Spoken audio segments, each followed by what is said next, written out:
Okay, so we are live on YouTube now, so we need to be careful what we say and do. Yes, I can see myself on YouTube. It's always good to say a little bit, then David will know that the sound is going through.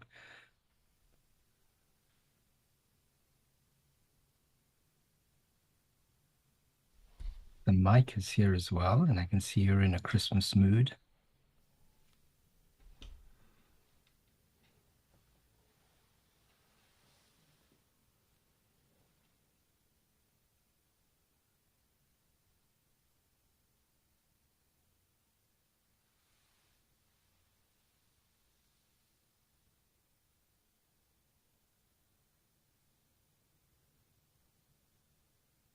Have you selected any special gifts, technology gifts for yourself this year?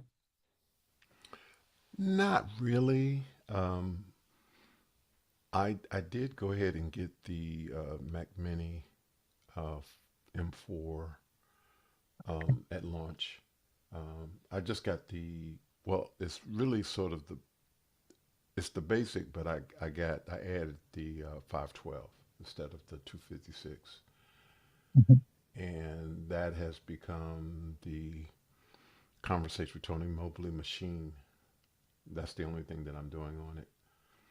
Um, and I have a basic M1 that I'm using as a support machine for that. So it's basically two machines dedicated to CWTM.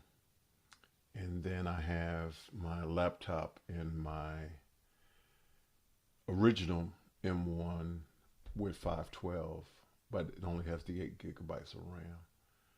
That's my primary machine. So I I need little things like a few external hard drives and some USB-C adapters for USB-A connectors.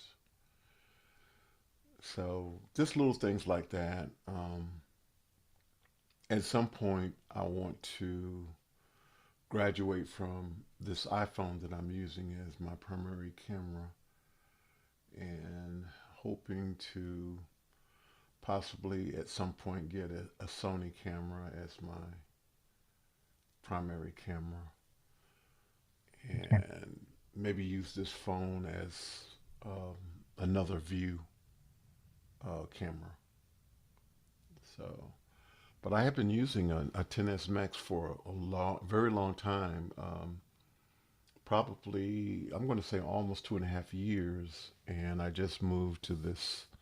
This is the 13 Pro Max, so it's not too bad, but it's a lot of. I'm having to go in the back of my teleprompter several times to get it to line up, you know, right, and that's the only thing that really is kind of moving me to want to make a change. Ah, Um, okay.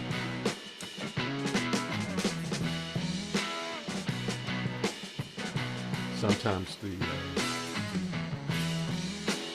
sometimes the phone focuses on the screen behind me and not me. So you know, but I think it's more makes it basically when I have something on the screen. So normally I'll have the House of Worship on the screen logo or Conversation with Tony Mobley logo actually on the television. Okay. The Sonys are really good with their autofocus, so that's a good direction to go. Just with a Yeah. very, very good lens on it.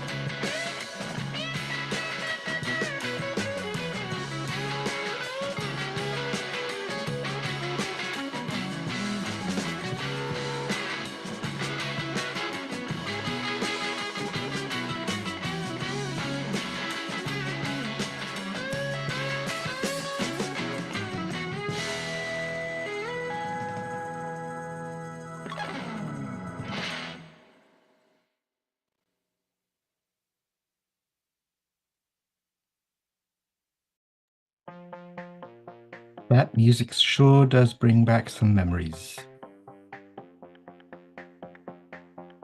Memories of what?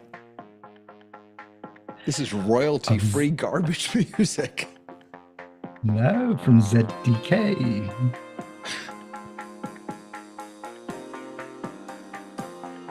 Zoom Test Kitchen's been going on for quite a while, so there's a history there and a lot of memories and good Jeff things. had better music.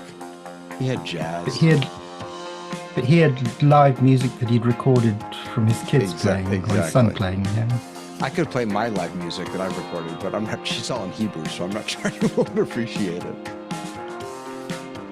Instrumental versions. Instrumental versions of David's Jewish music. Hi, everybody. Good to see everyone here today. And let's see. Robert and Mike and Tony and Frank and Ray. Nice to see you. Who am I missing? Hasmuk is here. Looks like that's it for now. Let's make and lots of meters. And lots and one less meters than last week. But lots and I lots haven't of switched mine on. Oh, well, here we go. Okay. How are you, Robert? I'm very good. We're getting ready for Christmas, so there's lots of stuff going on. And yeah, it's also coming up to the end of the year, so we're working with clients saying Merry Christmas, looking at what was good, what was bad, and making plans for next year. So absolutely busy. Thank you. Yeah. If you are celebrating the upcoming Christmas, please have a blessed, merry, beautiful holiday. If you're celebrating Hanukkah, have a light-filled holiday. If you're celebrating Kwanzaa, if you're celebrating whatever you're celebrating, we hope that it's joyful for you. Mr. Latta, how you doing, sir? Doing good. I'm busy on YouTube already saying hi to everybody. Yes, David. That's what I wanted to say. I love what you write in YouTube. I'll be your YouTube host during the show. I love that so much. It makes me so happy every time I see that. I just love it. Very cool. Yeah. Very cool. Yeah, it's part of my those pre-programmed those messages. Almost. Okay. Almost to the point of stream decking them. Yes. Yeah. Almost. That's almost. Great. But no, it's Again, it keeps me organized. Again, as you guys are busy in here, I'm listening to both. Right. I'm listening to you guys in the meeting, and I'm also taking care of the YouTube audience as well. So obviously ask us any questions as David blows up 6.3. Yeah, it's actually a really important role when you're doing productions and you're doing Zoom. Very often you'll have part of your audience in Zoom and part of your audience out on YouTube, and not forgetting about those people who are participating via YouTube or other streaming services. It's just so important to give them a good experience, a worthy experience. Tony, it's so nice to see you here. Glad to be here, David. And thank you for the kind comment. It looks like Tony was able to catch the rundown last night. I enjoyed it. I got a lot of it. So thank you. That's great. Thank you. And you had a big conversation this past week, didn't you? Yes, I did. I had a great conversation with Mr. Ken Jordan. It was sort of a follow-up part two to his eco journey. And it's an amazing thing that he is doing. He's moved from England to Ireland, and they're developing a homestead, and they plan to have solar power and well water and produce crops, produce, and sort of live off the land and have a battery generator to take in the solar panels and continue to drive their electric cars. So that's amazing. Yes. What a great story. Thank you so much for bringing that to us. You're very welcome. It's fantastic. Mr. Harwood, how you doing, sir? Doing well. Good. Just another week in paradise. Another week in paradise.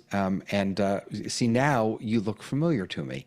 Last week, it was like you were like a different person. It's so interesting because it really, like, genuinely, you look very, very different without the headphones, and it's just a different personas. It's really interesting. Yeah. I almost didn't have my headphones this week. because I installed 6.3.0 and I flipped the audio speaker and mics over to my headset and Zoom crashed. Uh-oh. And I killed it, and when it started again, it crashed.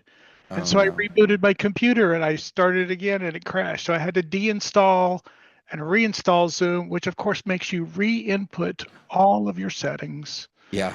But other than that, the week is not bad.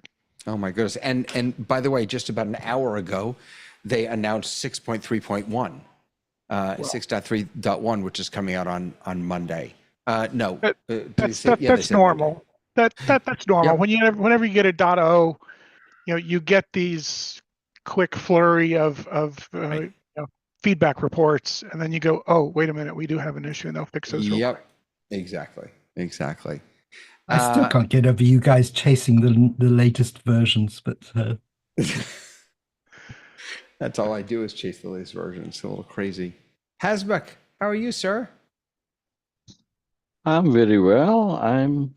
I've slid into the holiday mode, Oh yeah. and as Tony says, greetings. So are you laid back, not working right now, enjoying a little bit? Yeah, I got my son grandkids from London, so they are enjoying the heat and sunshine and away from the miserable UK weather. So what can I say? That's fantastic. Wonderful. Good to have you here. And Frank, how are you, sir? I'm good, thanks. How are you? Okay. Before we even jump into 6.3, I got an email this week, which I have to tell you, I just thought was really, really interesting. But Zoom is, Ray just reminded me, I updated and I did not check all of my settings. So I'm logging in right now so I can check that. So I got this email from Zoom and I thought it was really interesting. So this is the email. It says, a flexible solution to creative collaboration, supercharge your collaboration with Zoom Docs. Okay, get it? But then look what they did at the bottom here. Zoom Docs versus Notion, taking them on head on. And then when you click on this, it takes you to it takes you into their website and to one of their Zoom Docs pages. Wait a second, sorry, there. And it shows you in detail, right? Zoom Docs, the pricing, Notion. What are all the things that Zoom Docs can do? What are all the things that Notion can't do? Of course, it doesn't bother to mention all the things that Notion can do that Zoom Docs can't do. But I don't know. I thought this was interesting, number one, because I think in many ways, this is an admission that they modeled Zoom Docs after Notion in the way they think about blocks and things like that. And second of all, to take on another company so obviously, I just thought it was really, really interesting. What do you all make of Zoom's play here? Is this, aside from the fact that they're trying to sell Docs to someone who already has it, but what's, I don't know. You think blatantly? I thought you almost said brilliantly, right? That it's a brilliant move. Yeah, blatantly. Yeah. Well, David, haven't you compared Zoom Docs to Notion very often? Yes, absolutely. It's one thing for a schmo like me to do it. It's another thing for a company to actively call out what I don't know that people thought of. I'm not sure that people see Notion as competition to Zoom Docs or Zoom Docs as competition to Notion. I don't think anyone thinks about Zoom Docs at all. In that category of, organization and note taking and organization and planning and things like that. I don't know. It just struck me as really. I just didn't see it coming at all. So maybe this is just a beta test for doing that comparison. So the next will be Zoom, interesting. Google Docs, Zoom, MS Right. Teams. Who knows? Yeah, I don't know. It would be. I would like to see it. I'll tell you, because I love that they use Notion's kind of thinking about blocks, but the comparison I really do want to see is the one to Google Docs. I think that's really interesting. That one I'd love to see. Yeah. So in any case, I thought I'd share that with you because I found it really, really interesting. Let's see. All right. So should we jump into oh my goodness. Wait. Hold on.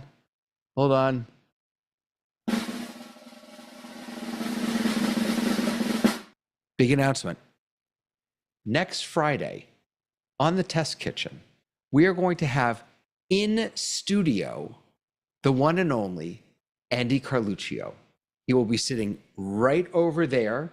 I have the scene all set up for him. Now I just have to find it though. Where's the scene? He will be sitting right there. I'll have some light on him. He's coming to town. I have never met Andy in person, and I'm so excited to see him. And so he's going to join us live on the test kitchen, and that's when we'll really be able to dig into the updates to ISO, OSC, and tiles. For those of you who don't know, there were a couple updates. This is, oh, I don't even have the thing on. One of the things that they updated was now, oh, I kind of have it on. It's just not really showing. Let's turn it like that. Did that make it any better? No, not really. They have this new, here, I'm sorry, I'm not showing you any of this. They have this new sort of gallery view that you can create. Gallery is not a good word because that's a Zoom word. It's a, how would you, auditorium, I guess, where you can have, you know, the larger ones in front and the smaller ones in back, and you can change the number of rows and the number of reference tiles, and you can do all that good stuff. There were a couple of other updates. One of them was you can pin a person to a particular spot. I'm going to be honest, I haven't been able to figure that one out yet, but I haven't found that one yet. And there are a number of other updates. Especially there was a bunch of stuff for multi-device. You know, if you have multiple TVs or screens that you're sending this out to, there were some nice updates for that. But in any case, he'll be here next week and he'll be able to actually show us around, which will be nice. That's Robert, really cool. But David, yeah, but you know, it actually says gallery up there, so I don't think there's anything wrong with calling it gallery. On the top right-hand side in the gallery. It does? Wait a second. If you look to the top, that's not where you were. Where you were previously. I have to go. You have to go into the editor. Yeah. Oh yeah, if you're you right. Look at the top there. So it says gallery. No. But gallery up here means you're looking at your gallery of participants, and then here is where you choose scale to fit or fixed tile seating, and then you can change the number of participants and all of that, or you can choose arena seating. It's arena seating. Sorry, I should have looked. That's what they call it. Okay, so you're referring to something new. I didn't realize that because some of the times I've used this at the beginning of an online meeting, people have referred to it as the new gallery view. Right. Which is quite interesting. Right. Yeah. So yeah, gallery for this, I believe, is just whichever participants from your gallery that you build in this space. The particular layout mode that they added is arena seating. I'm not sure you're right about that, David, because even on the left-hand side, if you see, you define your gallery views, yeah? Right. So I think they think about it in terms of galleries, in terms of a set of people. Sorry, that's what I meant to explain. I apologize. Whoever is in this box, that's your gallery for this particular view, right? And then you can lay that gallery out in three different ways: scale to fit, fixed site, tile size, or arena seating. And arena is the new one. It really works better if you have a lot. You need more people, because then you can actually get the ones on top being smaller and the ones down below being whatever. Here's the kind of you're really not. It's interesting. You're not seeing it well here, and I'm not sure how to make it more obvious. But I wonder if I did. No. In any case, That's one of the big updates they did. So, okay. So let's see what we got here. Let's dive into some notes. Unless anyone has thoughts or questions before we dive, I don't want to cut anyone off if they have notes or thoughts or. Can I ask a question about last night, if you don't mind? Please. So I was amazed at the graphics that you were using last night for your show. Were you using Ecamm for those graphics? So you're probably, if I had to guess, I would say you're referring to this right here, the Yes. kind of the rundown that switches. Yeah. So no, that's Uno. I mean, yes, I use Ecamm, but that's actually overlays.uno. Okay. So I set that up with the different pieces that we're going to talk about on overlays.uno. I have that on a different computer, and then I just copy the overlay URL, pop it into Ecamm, and it, whatever I do on overlays.uno, whatever I change over there, pops right into Ecamm. It's really pretty seamless, actually. It's fantastic. And the last question I have is that your intro video, what did you create that in? That was Canva, I think. Is that Canva?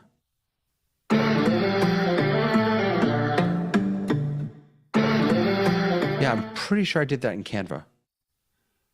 Just a silly little something. It's great.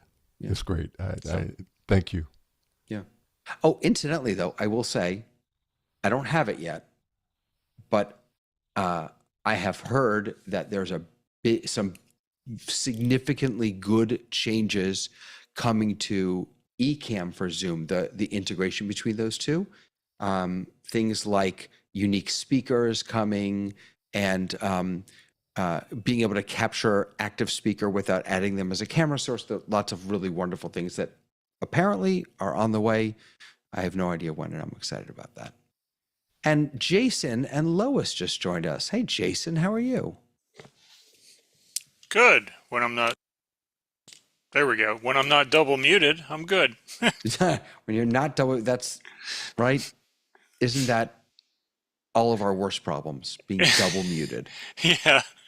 Better safe than sorry, I suppose. I guess so, yeah. And Lois, how are you?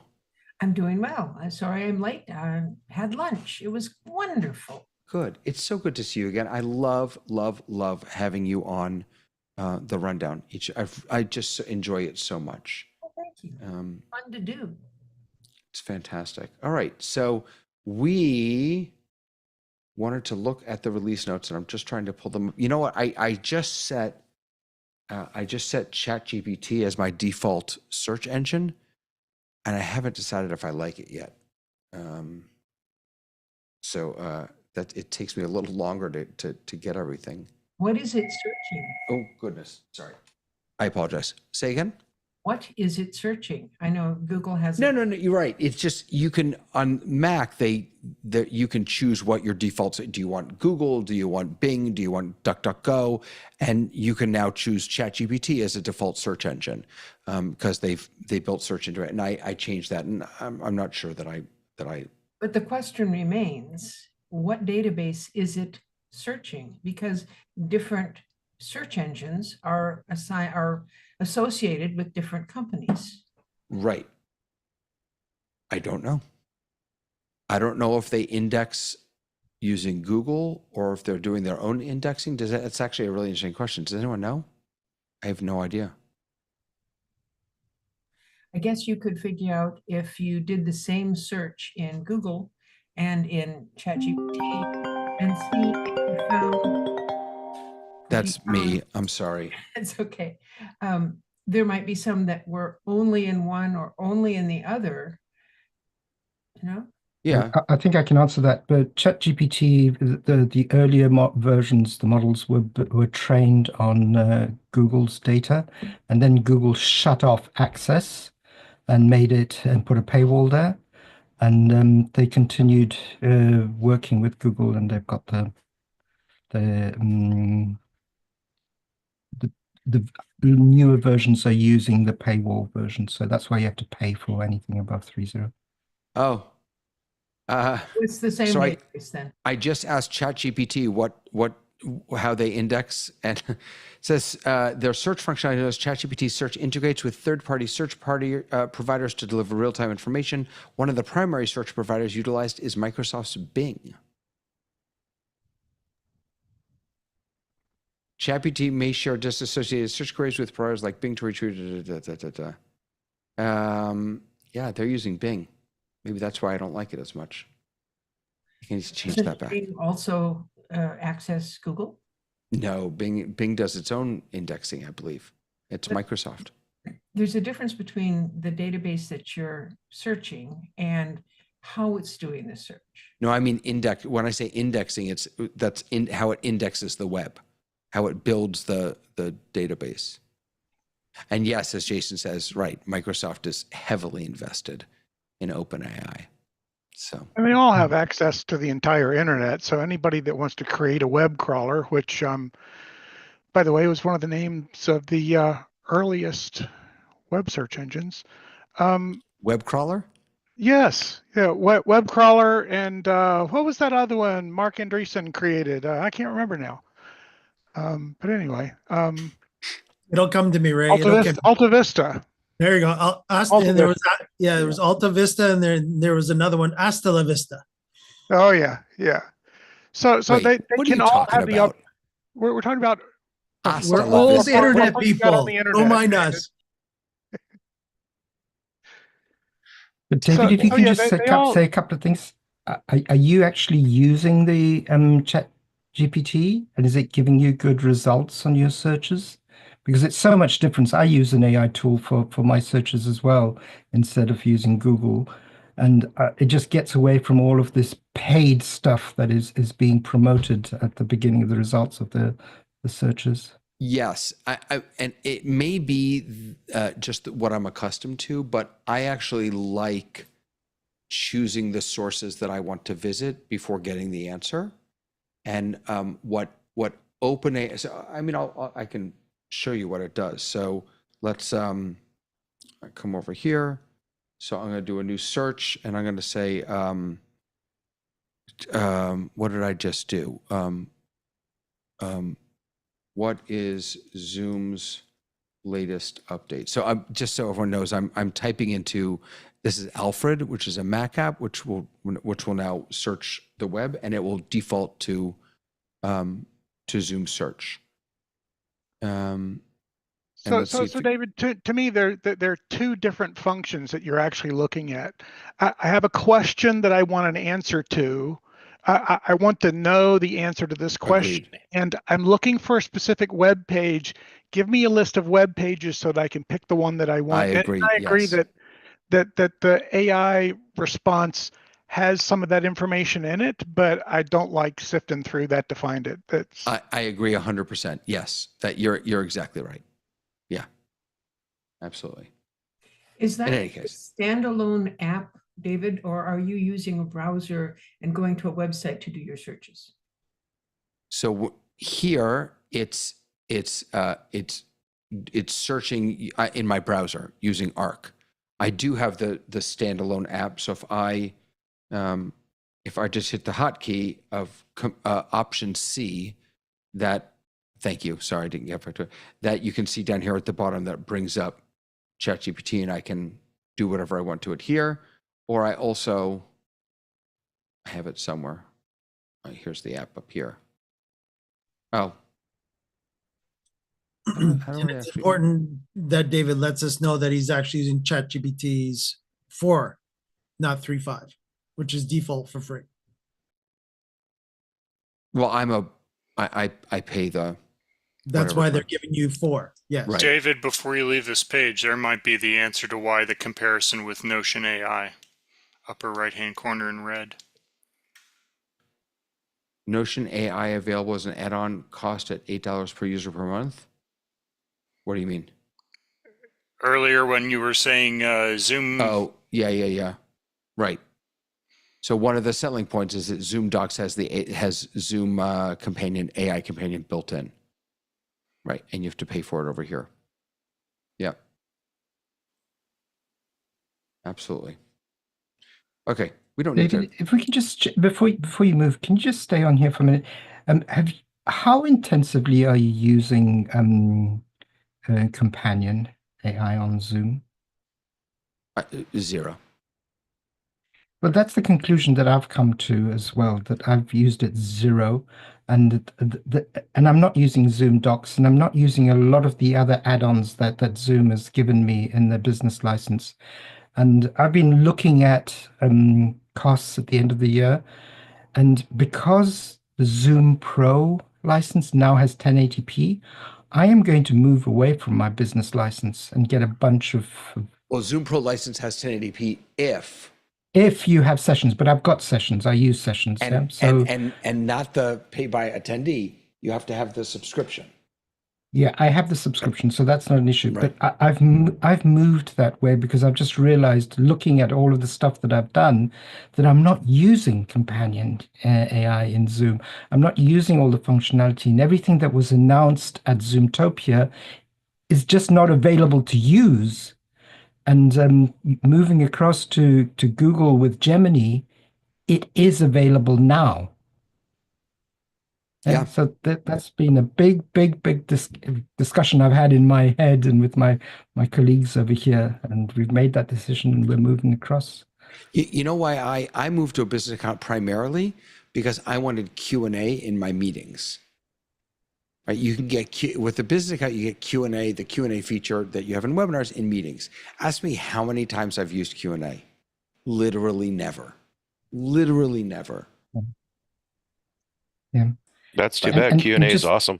I love Q&A. No, I agree with you. I just, for whatever reason, it's maybe it's been easier, or maybe because people already know chat. It's just, I'm not doing huge meetings that I need to navigate in that way. So I just had a meeting with about 1,000 people last week.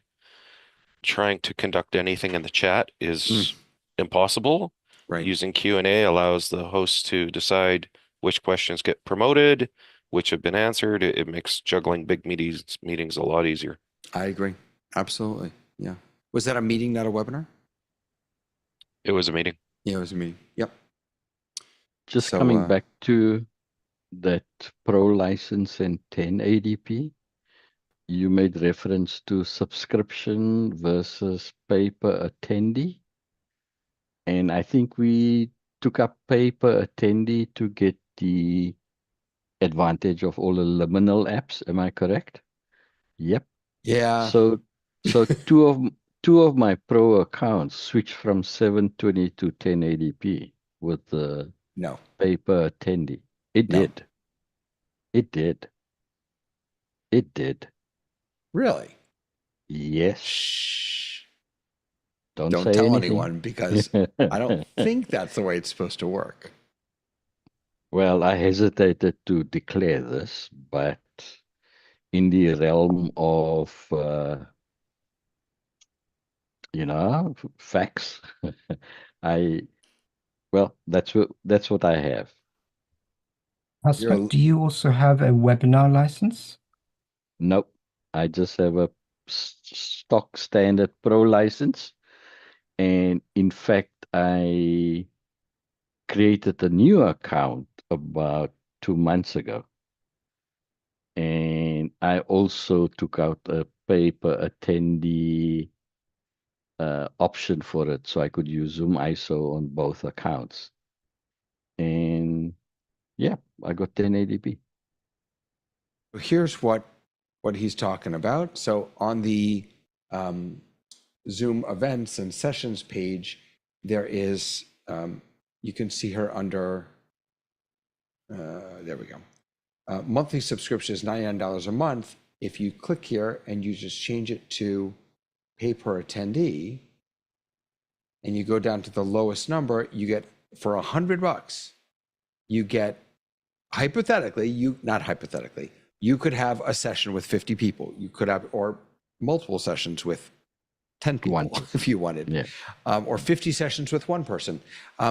But by doing this little hack here, which is not really a hack because they told us to do it, you also get access to all of the Liminal apps included, which is just an amazing Deal. benefit. It's just, it can't be overstated how tremendous that is. At my understanding, you're having a different experience. So again, don't tell anyone. My understanding is that you only, because I immediately reached out. As soon as I heard about that, I reached out like, what? I just, because I have the sessions license, does that mean? And they said, no, you have to have either a monthly or an annual subscription. Okay, David, I have a plea. If anybody from Zoom is listening, or anybody has friends at Zoom, please don't take my 1080p away. Don't touch his 1080p. So just to be clear, you have pro accounts, but you also have a sessions license. Is that correct? Correct. Now, the sessions license was mainly, as David explained, is to have the liminal applications access to that. So we were told, as David says, is that you then don't have to have the monthly or annual license for each of the liminal applications. And again, just one other piece of that is you can't have a sessions license without a Zoom license. Correct. The sessions or events is dependent. One of the requirements, is to have a, and is it it says Zoom Workplace required. Does anyone know, does it have to be a paid Zoom license to be in? It does. Okay. If you don't have Zoom Workplace, you're not licensed. You're basic. Oh, Correct. As a basic user, you don't have, it's not called Zoom Workplace? No. If you're a basic user, it's an app, but you do not have a Zoom Workplace license. There are a couple of things that will show up on your screen, but I don't think you get calendar. I don't think you get a couple of things. I think you don't get AI either? Team chat. That I don't know. Is the app, do they call it something different? No, because it's the same app. It's called a Workplace app, but Yeah. you've got a Zoom Workplace subscription. Right. Gotcha. Yeah, Frank, go ahead. There's two kinds of basic users now. So you have to distinguish between them. If you're the I think it's non-provisioned or whatever basic user, you can't even start a meeting of your own. You can only attend meetings. Wait a second. That's interesting. What's a non-provisioned basic user? You can Time for determine people like Frank. You can determine if a basic user under your license can do anything or nothing, basically, with the two types of basic users that now exist. It's been around for 4 or 5 months or something. Let me jump in here. In my opinion, it's to help those enterprise and educational organizations who want students to be able to join as internal attendees, but not have the ability to start a meeting. So if you say everybody with a frank.edu domain name is internal to me, but you don't want to pay for accounts for everybody, and you don't want to give basic accounts to some people because they might abuse it. You just want them to be able to join. That to me is who that non-provisioned basic user is for. How do you even create an account like that? I don't even. I guess that have to be on an admin side, right? It's a button click for the admin when you're generating. For the admin, okay. So if a random person were to sign up for a basic account, they can't create that. No. They get a regular basic account, the one that we all know. Yes. Yeah. Interesting. The catch there, David, is if you have someone with a basic account and then you, as the admin of your account, invite him to your account, but don't allocate a license, so he's still on basic, he suddenly becomes one of your users with your set of rules, and he loses all the rights he had as a separate individual basic account. Right. And as I reported last week, I tried to do exactly that again. So I have a basic account on its under its own email address.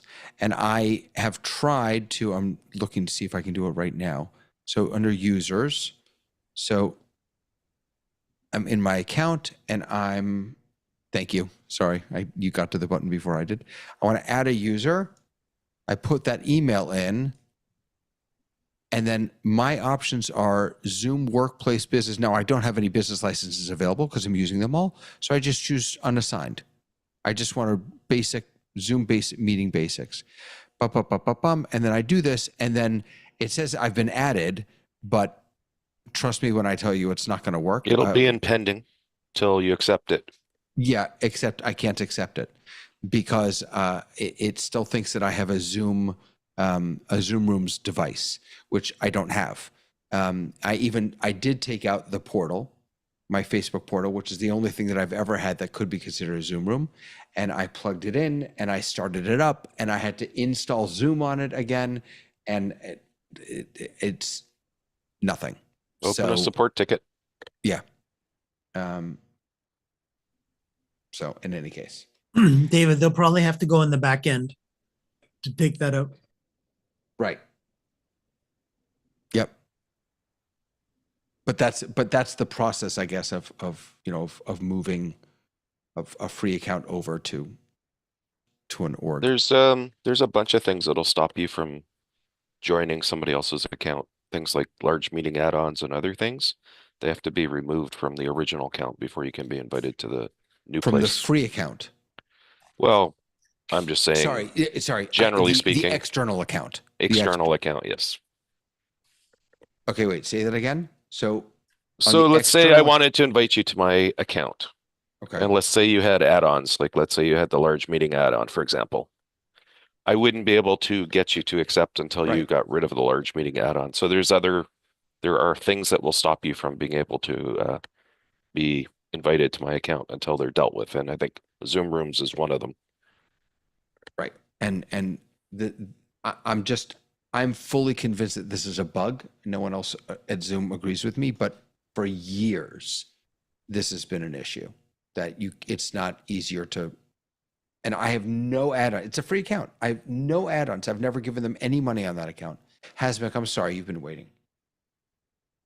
I have a totally different question. So I thought I'd ask this question so that I can go to bed.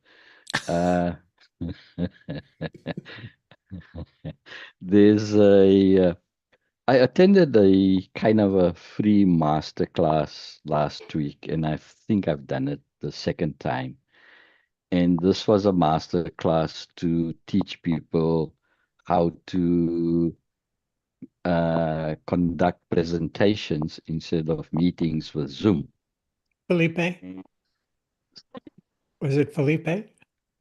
Yeah, who's that? Yeah. Right. I was there too.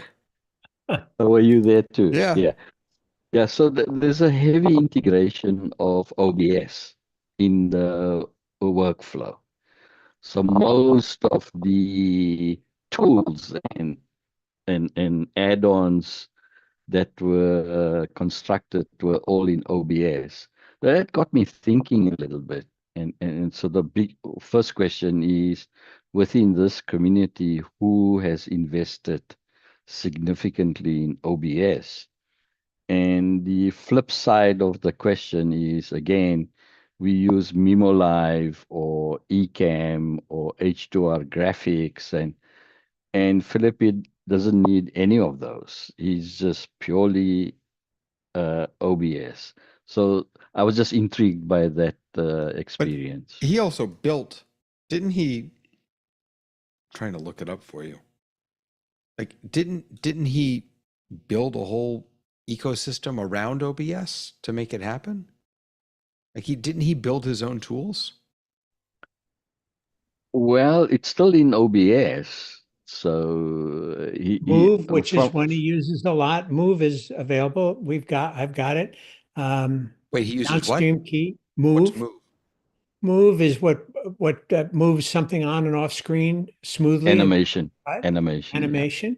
He's also got the downstream key, which he's got, and is available to everybody. It's quite a community. Sorry, are these plugins to OBS? Plugins. Yeah. Ah, okay. So what he does is called Inside the Show with Correct. Felipe. Correct. with Felipe Nardi. I'm going to pull that up for us now so we can see. And Don't get on his mailing list. No. You can't get off. Used to be a magician. Oh, he was on Office Hours. Interesting. Yeah, speaking about a magician. Yeah. Oh, what? I had forgotten that he was on Office Hours. Yeah. So He was. Yeah. So he talked about how to do this. How it started with magicians, and giving magicians a way to. There it is. So this is. This is the piece, by the way, that I'm waiting for Tiles to do.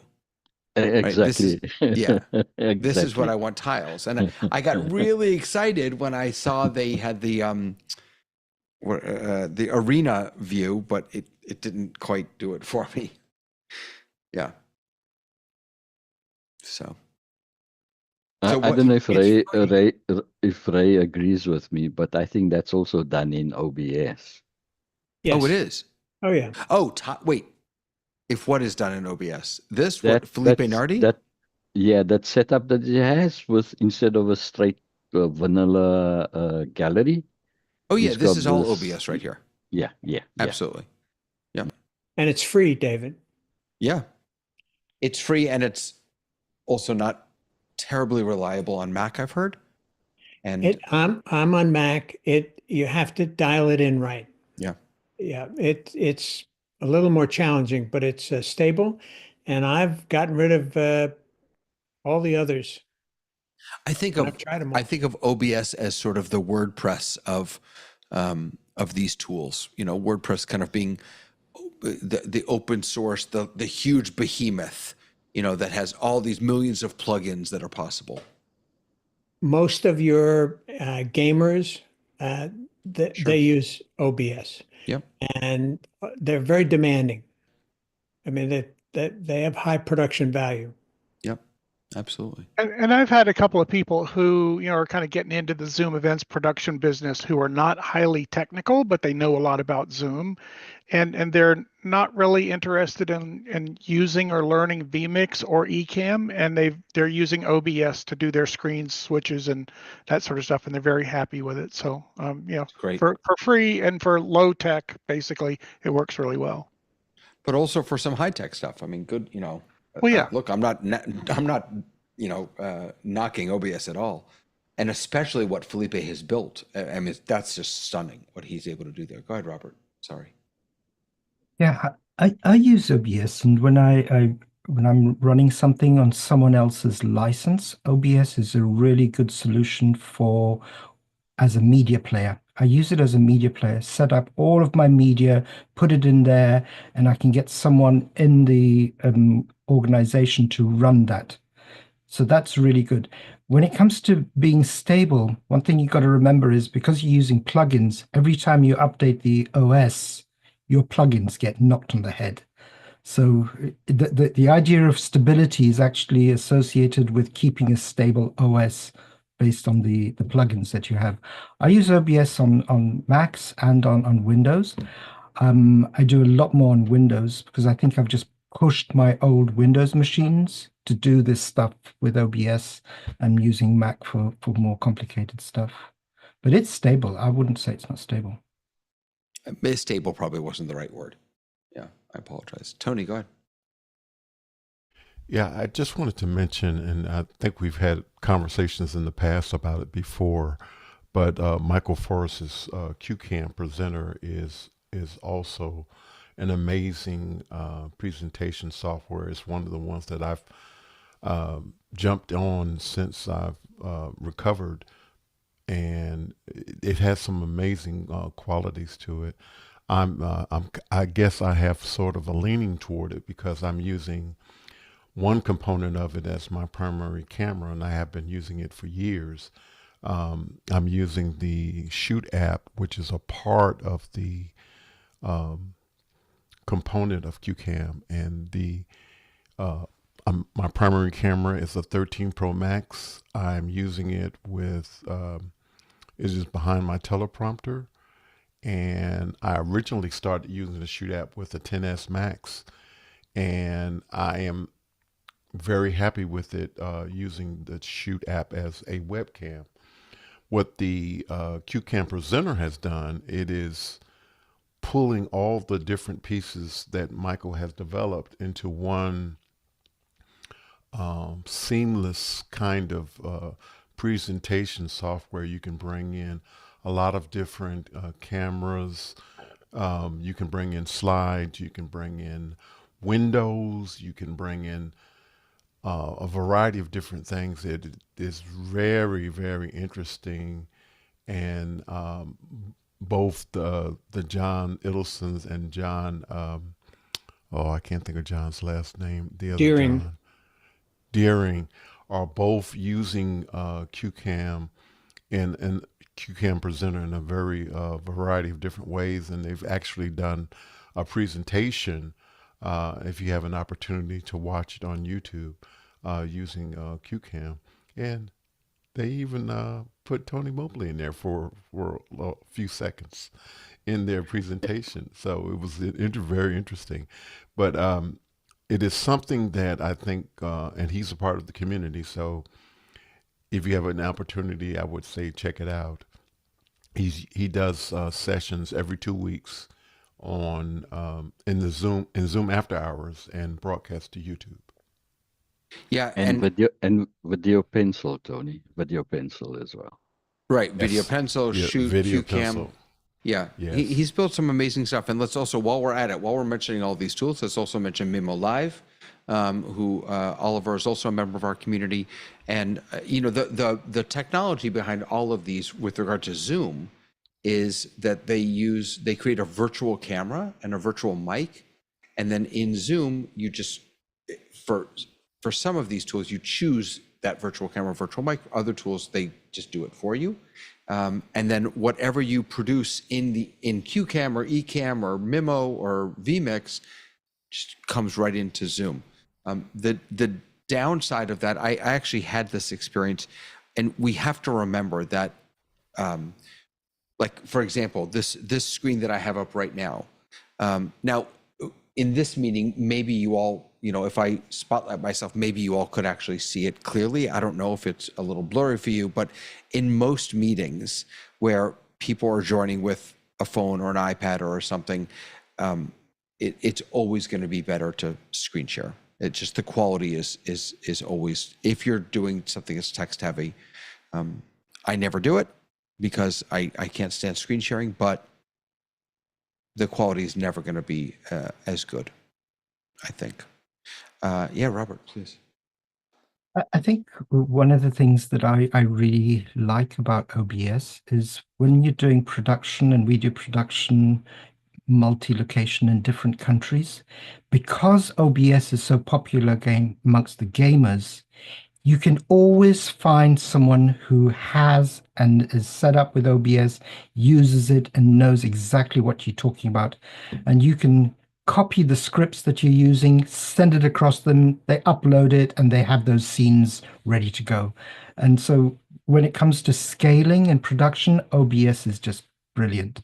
And of course, they have it because it's free, it's open source, and they have it available, and it's very easy to find resource to work with. You're absolutely right. Absolutely. David, can I ask Robert a question? Please. So I'm hearing you, and I'm one of those people who, in the early days of office hours, tried to utilize OBS, and I was extremely unsuccessful. And so the question I'm asking you is, do you think a person who is primarily all Mac should invest in a Windows machine to utilize OBS? No, you can run OBS on a Mac machine. I wouldn't go down that route. I run OBS on a Mac Mini, and I had no issues at all. The only thing, like I said, is you need to be very careful when you update your OS, because you update the OS and then it knocks all of the plugins. And you got to sit and wait for plugin updates. So that's the downside of it. Okay, thank you. All right, so I want to jump us into the notes, the update notes, but real quick, just because Tony, I think this is you from YouTube, but yeah, is anyone using Sora with ChatGPT? So this is Sora, one of the things that we got from 12 days of OpenAI. You can see, Tony, that actually you had asked me about the update, the one of the videos from my show last night. I came in here as soon as it was released. I said, hey, make me a news, update video. And what's surprising to me about this is actually how in a couple of them, it actually got the letters right, because AI is notoriously bad at spelling when it comes to graphical things. But here it got network news update correct. Here it didn't, but down here it did. And then I did some other stuff. I said, I tried the steps, like you can give it multiple steps to do. So that is not a real monkey eating an apple. I mean, So you say. I don't know. It's crazy. So Looks like it was shot with a potato. it looks like it was shot with a potato. What do you mean? Quality sucks. Really? It's only 480, but all right. You know what? Don't poo all over my Where's our 4K AI video? Yeah, that takes forever. Apparently, it's only 480. So I'm playing with it, but I'm not using it actively, Tony. Yeah, I'm playing with it as well, and I created a dancing frog for my wife because she likes frogs. A dancing frog with a pink top and a green bottom, and I thought it was cute. But as far as production wise, I don't see a lot of value in it yet. So Google has out Google Vids, which actually has the interface looks just like Google Docs actually. So let's do a monkey eating an apple in the zoo. Let's do it cinematic. And what I've heard is that this is, look at this, it created a whole outline. Welcome to the zoo, meet our majestic monkey, the monkey's mealtime. I don't even know. To select a design. No, I don't want any of this. I just want you to create a video for me. Well, okay, I don't know. I'm not quite sure what I'm doing here. Create the draft video. Maybe I'm in the wrong thing. Maybe it's not Google Vids, but they released a video creator, an AI video creator that I've heard rivals Sora. All right, let's see what it did. So I'm assuming that's. Oh my lord, musical. What? Who's that? I think he's just welcoming us to the zoo. The zookeeper. Meet our majestic monkey. He's an apple connoisseur and a true artist of taste. Is this all AI created?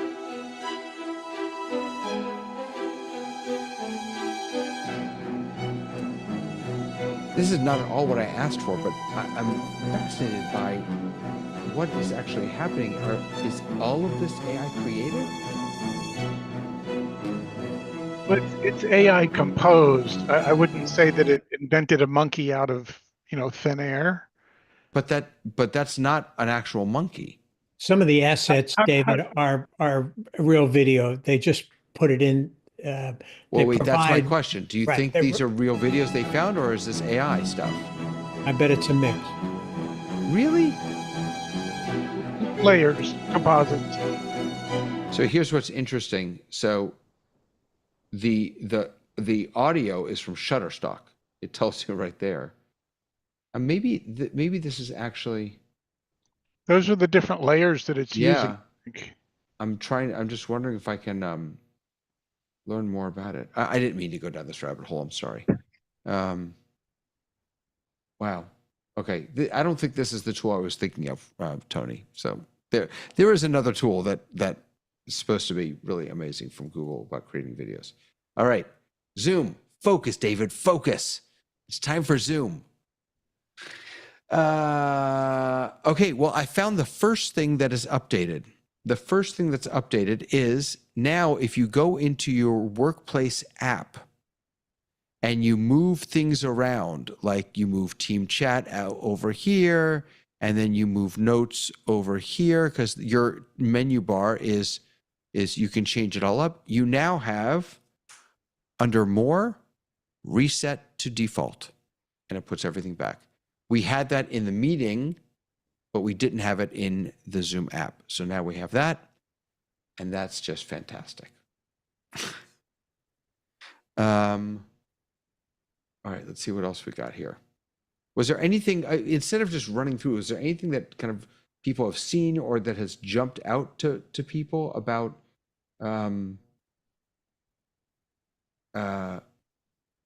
any of these updates that we saw? Oh, let's try and access the community. Ray, do you know how to do that? Yeah, you have to go up to the main menu, kind of up at the top where there's help, and then in help, it's one of the options under help. Click on your icon. Oh, my icon. I never think to click there. Down to help. Help, Zoom community. Yeah, and it just launches your web browser. Look at that. Okay. I wonder if people know to go to help there. I would say non-technical people are very comfortable going to the help place wherever it is on your app. You're right. Us technical people kind of want to go hunt for the problem. Right. But I think a lot of non-technical people would go to help and go, oh, what's a Zoom community? But, yeah, but my question actually is, would they think, I would not think to click on this to find help. I would find it up here, and you also have Zoom most community apps have here. a separate thing, but the menu on here is already so cluttered. Where would you put the question mark? Oh, no. I completely agree. I'm just saying out loud that I never think to click on my icon. I probably should, but I don't. Frank, go ahead. Since you're asking for things that stand out, in the Zoom community this week, I answered a person who was pretty unhappy with the depreciation of slides as background feature, and claims that the layout feature doesn't work as well and doesn't accomplish the task the way the old way worked. So I don't know if you agree or disagree, but I'm trying to. Did they happen to mention what they were missing? Like what they feel it doesn't accomplish? It's interesting. I don't know. Yeah, you give me a couple of minutes, I can probably track it down. Carry on. Yeah. The ability to dismiss or leave mesh. All right, I'm just kind of scrolling through here. Shared polls in meetings and webinars.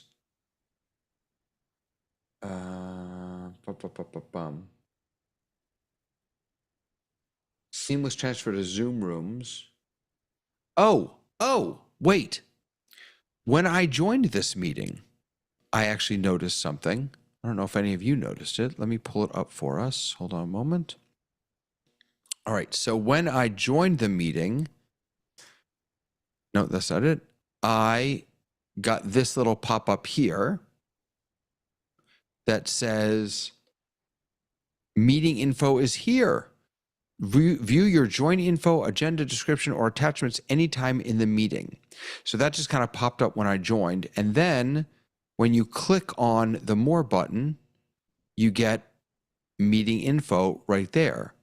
And so you can now click on the meeting info button right in the meeting. So if and I'll bring it up for you, it's right at the bottom, meeting info. So here is the meeting. There's nothing very exciting for this meeting, but basically it tells you the number, the password, the host, the participant ID.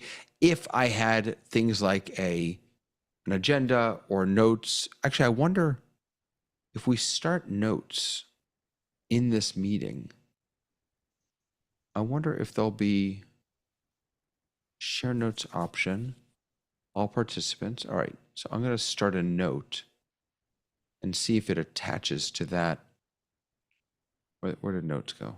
Ugh, I always forget that sorry, you're not seeing this. Let me bring this down here. That when you access something from the more menu, it moves it down to the dock, which I find really frustrating actually sometimes. So I was accessing notes and it moved it down here. So then I went back to find it. And, all right, so let's do a note. So we're going to create a new note. Yeah. And this is a new note. Now, collaborate. Is this already shared with you all? Did you all get it? Maybe not. Here we go. Share to meeting. Collaborating, allow persistent access, share note. Okay, so I've now shared that note to the meeting. But now what I'm curious about is, will I now see that in my, no, I don't see that in my meeting info. That's interesting. Maybe it's only the stuff, I mean, that would be helpful to I have got it a there. pop-up that said something about collaboration, and I joined it. Yeah. No, David, that's I did a screenshot of it. It's in the chat. yeah, I see it. Yeah, everyone, because it's actually on screen right now. Yeah, that's just how to use notes. And that's not new. The piece that I was curious about was because it said, let me just pull up that pop-up again that I saw. Desktop, here it is. So, oh no, sorry, it's this one. So it says, view your join info, find agenda, description, or attachments anytime in the meeting. I guess it doesn't include notes or docs, which I don't quite understand, but unless they're included in attachments. 6.4. Maybe, yeah. We all have commented that, Zoom makes something, shoves it out, and then they add the other stuff that they didn't get into it later. Right. Yep. Okay. Just David, just out of interest, I am on an older version. I haven't updated my app yet, of course, and so I don't have access to the Zoom information, so I don't see the agenda or anything like that. Well, you're not missing anything because there's no agenda. So no, that's what I'm showing, is that there's nothing, because this is a pop-up meeting, as it were. It's not a scheduled meeting, and I didn't attach anything to it. There's nothing in there that I can't get just from clicking on the shield in the top.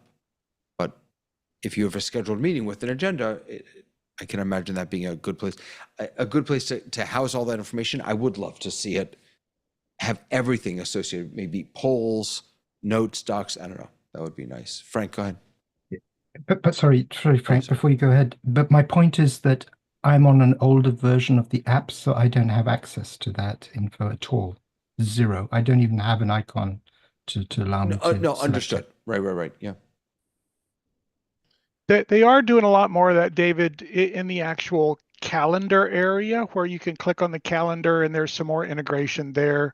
I don't think they're done there yet. I had put in a feature request, seems like eons ago, to remove the Zoom toggle tax. We still don't want to have to go over here to look at notes and over here to look at this, that, and the other. And I think they're getting there. Yeah. Got a few miles to go. David, I did notice this morning when I was scheduling a couple of meetings within the Zoom workplace app that you could actually, I didn't see it before, and I haven't, but I did see where you could actually do attachments in there via the app. You can attach documents to a meeting, to a scheduled meeting? Yeah. To a scheduled meeting, yeah. You know what else I just noticed? So if you look, so I have both of my apps are updated. So this is one app. And on this app, I'm signed into the Zoom Test Kitchen account, which does not have any calendars set up. I haven't set up Zoom Calendar over here. On this app over here, this is my personal one, and I do have calendar set up. But what's interesting to me is that I don't have a button up here that says meetings. the only button I have is calendar. And All I of, guess, all of your meetings are there. right, exactly. And presumably all of my meetings are there. Whereas over here, I just have meetings and I mean, nothing's there, but I don't know. That's just seems like an Does interesting that choice. other screen, the one that you're on now, David, does it have any meetings scheduled in that particular account? In which one? I'm sorry. The one that you're pointing at now, the one Yep. that has the This is- meetings that are yeah. they scheduled? Yeah. No, I don't Because have I anything always thought scheduled. that if someone scheduled something with you, even if you don't have calendar integration, that it would show up here. And I haven't tested that theory, but obviously I'm wrong. Oh, I imagine it would. Sure. Because this is where your meetings live, all your upcoming meetings. I think you're absolutely right about that. Okay, so that was my question: is does this particular account have any scheduled upcoming meetings? And No, I don't see. no, it doesn't. It doesn't. But that's the only reason why you don't see them there. Right. Yeah. So you would see them if there were any directly scheduled meetings, like if you registered Exactly, webinar yes. or something like that. I think those would show up, but there's no calendar for it to integrate with all of your other things. Right. And the reason I'm thinking about this is only because I don't know. Having my full calendar as opposed to just what my next Zoom meeting is, I don't know. There's something nice to me about having the meeting of just the list of Zoom meetings. Robert, go ahead. I so rudely interrupted Frank, so I wanted to move the spotlight back to him because I moved it to myself for a second. Frank, it's all I'm good. so sorry. No, don't be sorry. Who cares? We're all here to have free exchange of knowledge. I'm gonna put in the chat what the person said. I don't necessarily agree with everything they're saying, but thought we could at least have a look at it. Great. So this is going back to the question of PPT or Keynote Slides as as background, right? being depreciated. So he says, this is definitely not the same functionality. May I read this, Frank? I'm sorry, I should have asked. When I share the PPT presentation, I can't see myself in front slides. I can't easily change my position in front of the slides. I can't have the other windows open on the screen like notes, etc. If I share just part of my screen, it doesn't allow me to have the right resolution. Okay. I can't use the teleprompter correctly. Sharing the slides as background is a much better solution. Please consider to get it back. I love that he's asking you to please consider to get it back, as if you have some control over this. Well, let me just real quick, let's test his thinking about this. I just can't find, there it is. Keynote.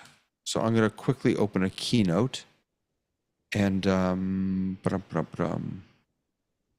okay.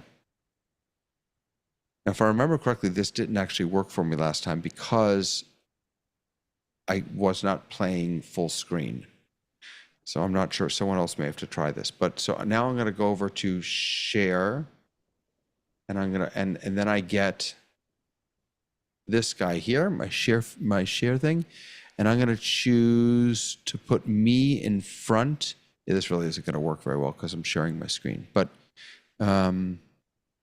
and I'm going to choose the Keynote and share. Now I'm going to turn this off and let's see what happens.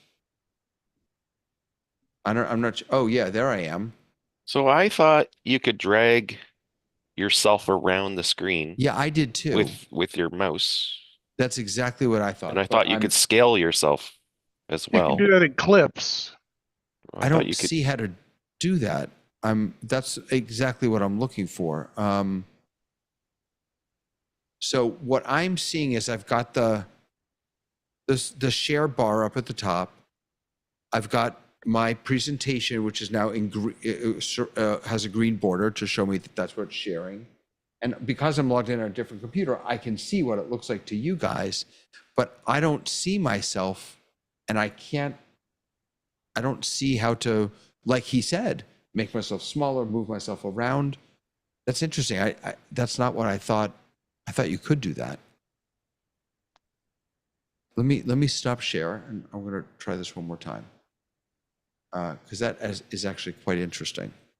Right, so I go into share, and again, if I choose, let me make this big. See here's, I think, this is where you can do it. Okay, you can't do it live, but you can do it. So, and it's not going to look right. Can you all see my screen, by the way? No, not right now. Black screen. Well, what the heck is going Unless on? you're sending a black screen. Oh, I didn't mean to be doing that. Hold on a second. Oh, dear Lord. David in dark room. I've broken Zoom. I'm sorry. Okay, so let me try this again. You can now see my screen, yes? Yes. Okay. So we're going to do that, and then I'm going to click on share, and then it went blank. Maybe I could do it.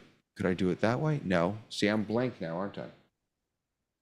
Why is that's interesting? It's not usually what happens.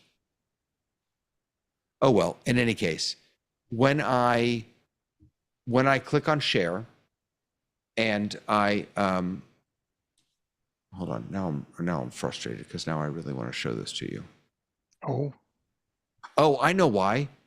I know why. Pro tip.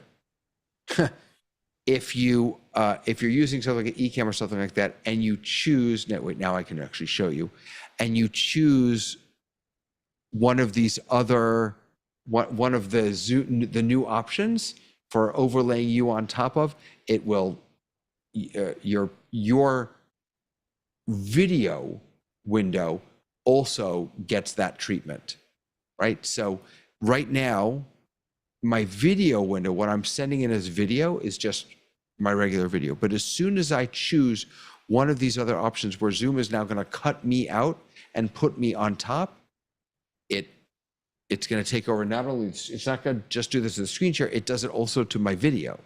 If you look at me in the video, once I do that, you'll see that it's also grayed out. But here was my point. So now if I go in here and I say, and I can't do it because again, it'll screw it up. But if I were to choose this, then I get a little square box down here with me in it, and I can move that around and I can resize it. So you can do that. You can arrange the way you want it to look, but you can't do it live.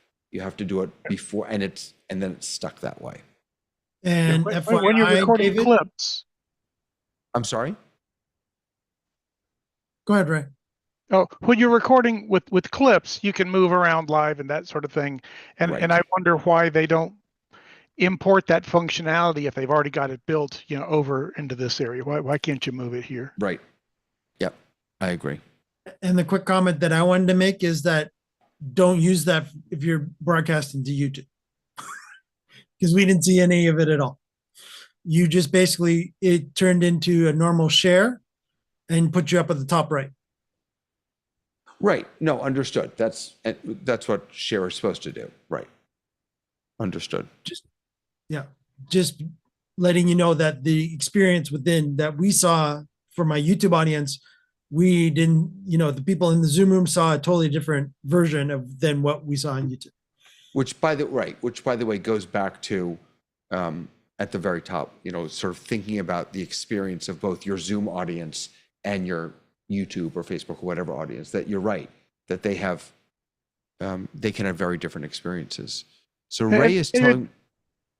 Just before we go there, you said something now that clicked me earlier, and that is you were talking about considering YouTube and your people in the meeting, and it's just another hybrid consideration to basically wherever your audience is, you want to make sure everyone gets fairly equal, attention and the fairly equal, and no one's going to be perfect, but fairly equal video, fairly equal opportunity to communicate with the hosts and that sort of thing. So, yeah.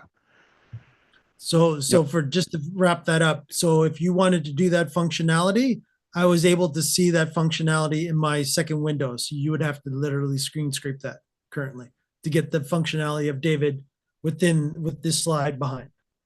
Yep. Go ahead, Robert. And the other thing is the recording is what you saw on YouTube. You don't get the recording that we saw of you. And the recording we saw of you was like a really bad background removal with a really jagged edge. It looks I thought that was a terrible. feature. Right. It's a feature, not a flaw. Exactly. Getting back to the counter piece, Ray just told me that I didn't click the right button. There's another button. There's another button. So this button calendar is icon. Yep, right up here, a calendar icon, which I have right here. Although it's interesting that yours has a lot of white on this side and black on this side, and mine is the opposite. Yeah. I wonder if that's open or close. It's open or close. Look at that. That's attention to detail right there. You see that? Closed, open. I could do this all day. Why did you want me to open this, Ray? Well, but because you were saying that over in your other account, you liked just the information for today. That's your today window over in the other account. Gotcha. You go back to the one with all of them. Yes. Let me do So it David, there. that'll work in all tabs. So if you go into chat, it'll stay there. If I go into oh, sorry, I'm not showing you the right thing. Any page that I go to, I have this over here, just like my little Zoom companion, and I can pop this. Oh, wait a second. What was that about? Why couldn't I pop it out? I think it's just because you're on the home page. Calendar always shows on the home page. That's why. So it's right there. Yeah. So if I go over here, or let's go to Docs, and then I do that. No, that's strange. It was there on the right. Oh, it was there. I'm sorry, I couldn't see it. So this has my 2 events from today, and it has one of them, and I could start it from right here. Prepare for this. Or on your meeting. homepage. I tried that. Tried to prepare for this meeting. It's funny. All right. Prepare for Zoom Test Kitchen. I'm here to help you prepare for this meeting. It looks like there's no meeting scheduled. Excuse me? I did one in advance of a meeting that I was having this morning, and it basically said, I'm here to help you. Pick a couple of options. What would you like to hear? There was no actual help. I expected to get something, and I got more options. I wonder if it says that meeting doesn't exist. What? I don't. Well, because it's past. Yeah, that's what I'm thinking. So I'm going to next week, Zoom Test Kitchen. Okay, prepare for this meeting. Okay, let's see what it comes up with. It looks like there's no meetings. Oh, it's not scheduled. That's why, because I never scheduled these meetings. It's just on my calendar. It's your PMI meeting. Yeah. Sorry. I'm a PMI guy. What can I tell you? All right. So it's always there. I guess what I was thinking, though, Ray, was actually, and I fully understand why they made this choice. When I come into Zoom, it's because I want to do Zoom. And so to have everything else here, it throws me a little bit. I understand that that's not their goal, that they want me to come in here for everything. They want me to keep my calendar here, my docs, my mail, my everything, and to live in this app. That's just still not really how I wonder if you can uncheck those calendars over on the far left screen under your month. And does that make them? Oh yeah, it'll turn them off. Yeah. But does it still integrate with them, and anything that's a Zoom meeting actually leaves on your calendar? That would be my question. Can I hide all the other stuff but still keep my meetings? Right. So this is, oh, I see what you're saying. Yeah. So this event, which I guess is not really set up. I have Zoom meetings set up. I don't know why they're not showing up here.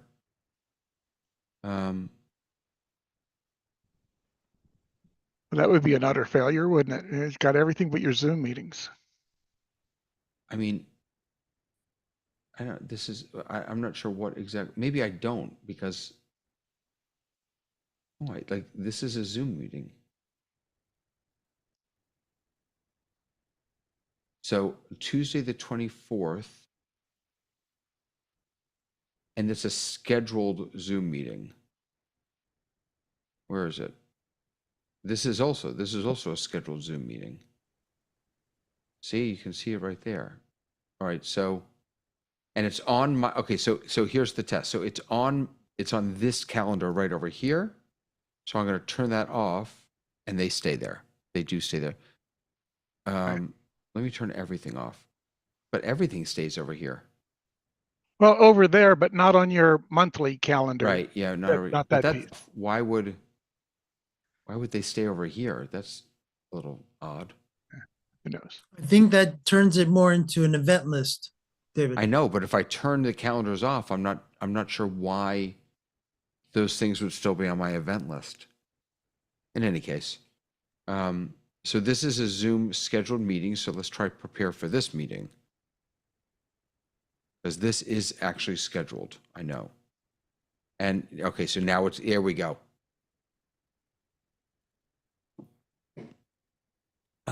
Previous schedules encounter technical issues. Yeah. Oh my gosh. Okay, so what this has done, so this particular meeting is with a student of mine who who is submitting his final project for the semester, and I sent him my link to schedule a time. The link was broken. It was my fault. I fixed it. So that's all in here. Previous scheduling attempt encountered technical issues. I fixed the scheduling link. He scheduled a meeting. Prepare for a Zoom web conference. Review final assignment materials. Discuss any questions or concerns regarding the final project. And then 3 important items for you to focus on. Final assignment review. Prepare to discuss and review the final assignment. Zoom meeting setup. Ensure your Zoom setup is working correctly, as the meeting will be conducted via your personal Zoom link. And meeting agenda, be prepared to address any specific questions or topics may have regarding the final assignment review. You know what? That's not bad at all, actually. I mean, it's really not David, bad. is that all generic stuff, or is this actually based on what your conversations with him in previous meetings was? Yeah, no, that's why this is, no. So I sent him I don't even know how it saw the emails. I'm trying to, so this meeting was scheduled through Calendly, through the Zoom integration with Calendly. I sent him the link to Calendly. It was broken. He emailed me back. I wrote him back. I fixed it. I'm not even sure how this saw those emails. I'm wondering, because you've got Outlook integrated and your calendars are integrated. I have Google Mail integrated, so it must be.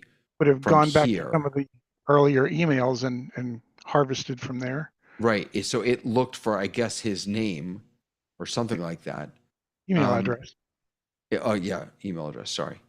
And then, yeah, no, this is not generic. This is actually helpful. Are you using the Zoom email, the Zmail, or you? No, I just integrated my Gmail with Zoom. That's all. I just attached Gmail to it.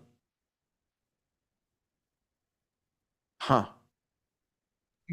Yeah. So again, David, because of the fact that that person ended up, you used an email in setting up the meeting too.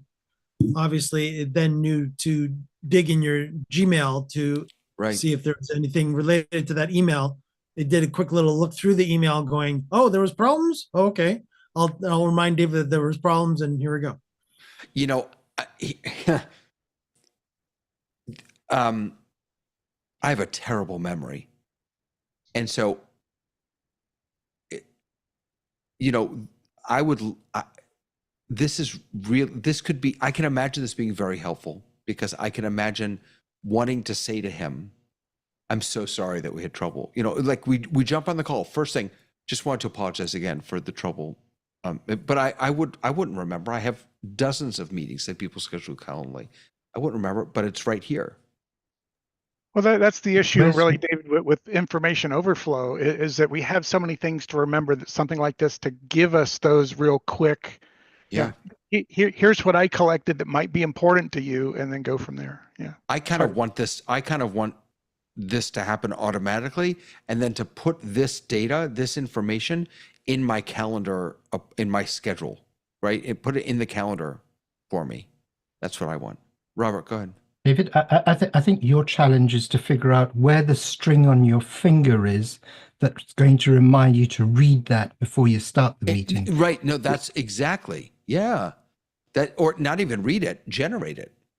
You're exactly right, which is why I want Zoom to do this automatically and automatically put. So for example, just by way of, with Calendly, the way I have it set up is I ask everyone when they're making an appointment. There's nothing to show here. I ask everyone when they're making an appointment, what's on your agenda? And because I can't keep track of who I'm talking to and what I'm talking to them about. And so before I have any appointment, I look in my calendar invite or in the calendar event, and it tells me, here's what's on our agenda. And then I can not look like an idiot when I actually start the call. But if Zoom could do this and put this in that calendar, so I'm actually going to ask it, I'm going to say, can you please add this information to my calendar? Let's see what it says. I'm not able to help with requests like that. So David, let me interject here real quick. One of the features that I don't think many of us have explored is the workflows feature. Yeah. And what I'd like to see is the ability to trigger, if there's a meeting coming up in 30 minutes, generate this information and pop it up on my screen so I have it available. All right. Yes. I remember when you introduced someone, I think it was you, introduced this to, I didn't even know this was here. So it's still too elementary for me. I don't think there's enough that I could do with it to make it really work for me, but I think it has promise. Right. So what would we do? A trigger is meeting is scheduled. So you can't just type, I don't think. Trigger is trigger at a scheduled date and time. All right. So let's do. No, it's not when a meeting is scheduled. You'd have to right. Give it the. Yeah. Gotcha. You can schedule me. Yeah. Interesting. Okay. We don't have that yet. 30 minutes before a meeting starts, run this. Yes. Do it. Yeah. Yeah. Go ahead, Robert. But do you put this into the agenda that you're referring to in of the meeting? Not what I just generated. What I just generated, that's just for me. Okay. It will remind me of my past interactions with this particular person, the ones closest to me. It'll remind me of the agenda. It will even, if it was a scheduled meeting as opposed to a PMI, it gives me the link right in here, which is really helpful, I imagine. Yeah. So just you'll have lots of strings tied to all your fingers, David. Right. Well, eventually, the only thing you have to remember is to look at the note when it pops up, 15 minutes before. You just, and like, all of the other timers and things, you can snooze it for 5 minutes and it'll pop up 5 minutes later. It might, if it was really smart, it would go, it only showed on your screen for 2 seconds. Did you really look at it? Would you like me to show it to you again? Testing you. Right. The problem is that this doesn't, this is pull, not push. Right. I have to work to get this, which correct. I'm okay working, but the workflow could be the push part. Right. AI at its best saves us time, doesn't add time. And this added time, this added work for me to do. Because now I have to ask it, I have to copy it, I have to paste it. So yeah. And this is one of the reasons I was saying right at the beginning of the meeting that I am not going to be a guinea pig and be on the learning curve, because the learning curve here is high, and it's still a very underdeveloped, very young product. And I'm going to stick to Google Docs and Gemini to do this, because Gemini already does that. So Yep. David, way, we I have a just- question from YouTube. Oh, go for it. All right. So John from Backyard Cooking with John and Ari. One thing he says he noticed is when I schedule a meeting and include email addresses, the recipients don't get the email. I had to sign up for a Zoom mail account, and since then they've been getting them. Have you already discussed this? And am I doing something wrong? And I'm thinking that yes, you didn't have to go the route of actually having to get a Zoom mail account. You certainly ahead. shouldn't have to. My first question is, are you scheduling the meeting from Zoom or from somewhere else? From Zoom, when you, let's test this. Is someone willing to share their email address with me? And to have it on screen, if that's okay. Ray@myiv.com. Say it one more time. Ray@myiv.com. IVI. Yep. Oh, sorry. Yeah. Let's get with it, David. I I'm spelled it right sorry, here I'm for sorry. you. All right, so I Never added Ray, and we'll call this our fun time happy meeting. And it's going to be That means you're going today. for drinks, right? Absolutely. So I added him, Zoom meeting. I've Just broken leave- your code. And save. So now I got the pop-up. Would you like to send emails to invitees?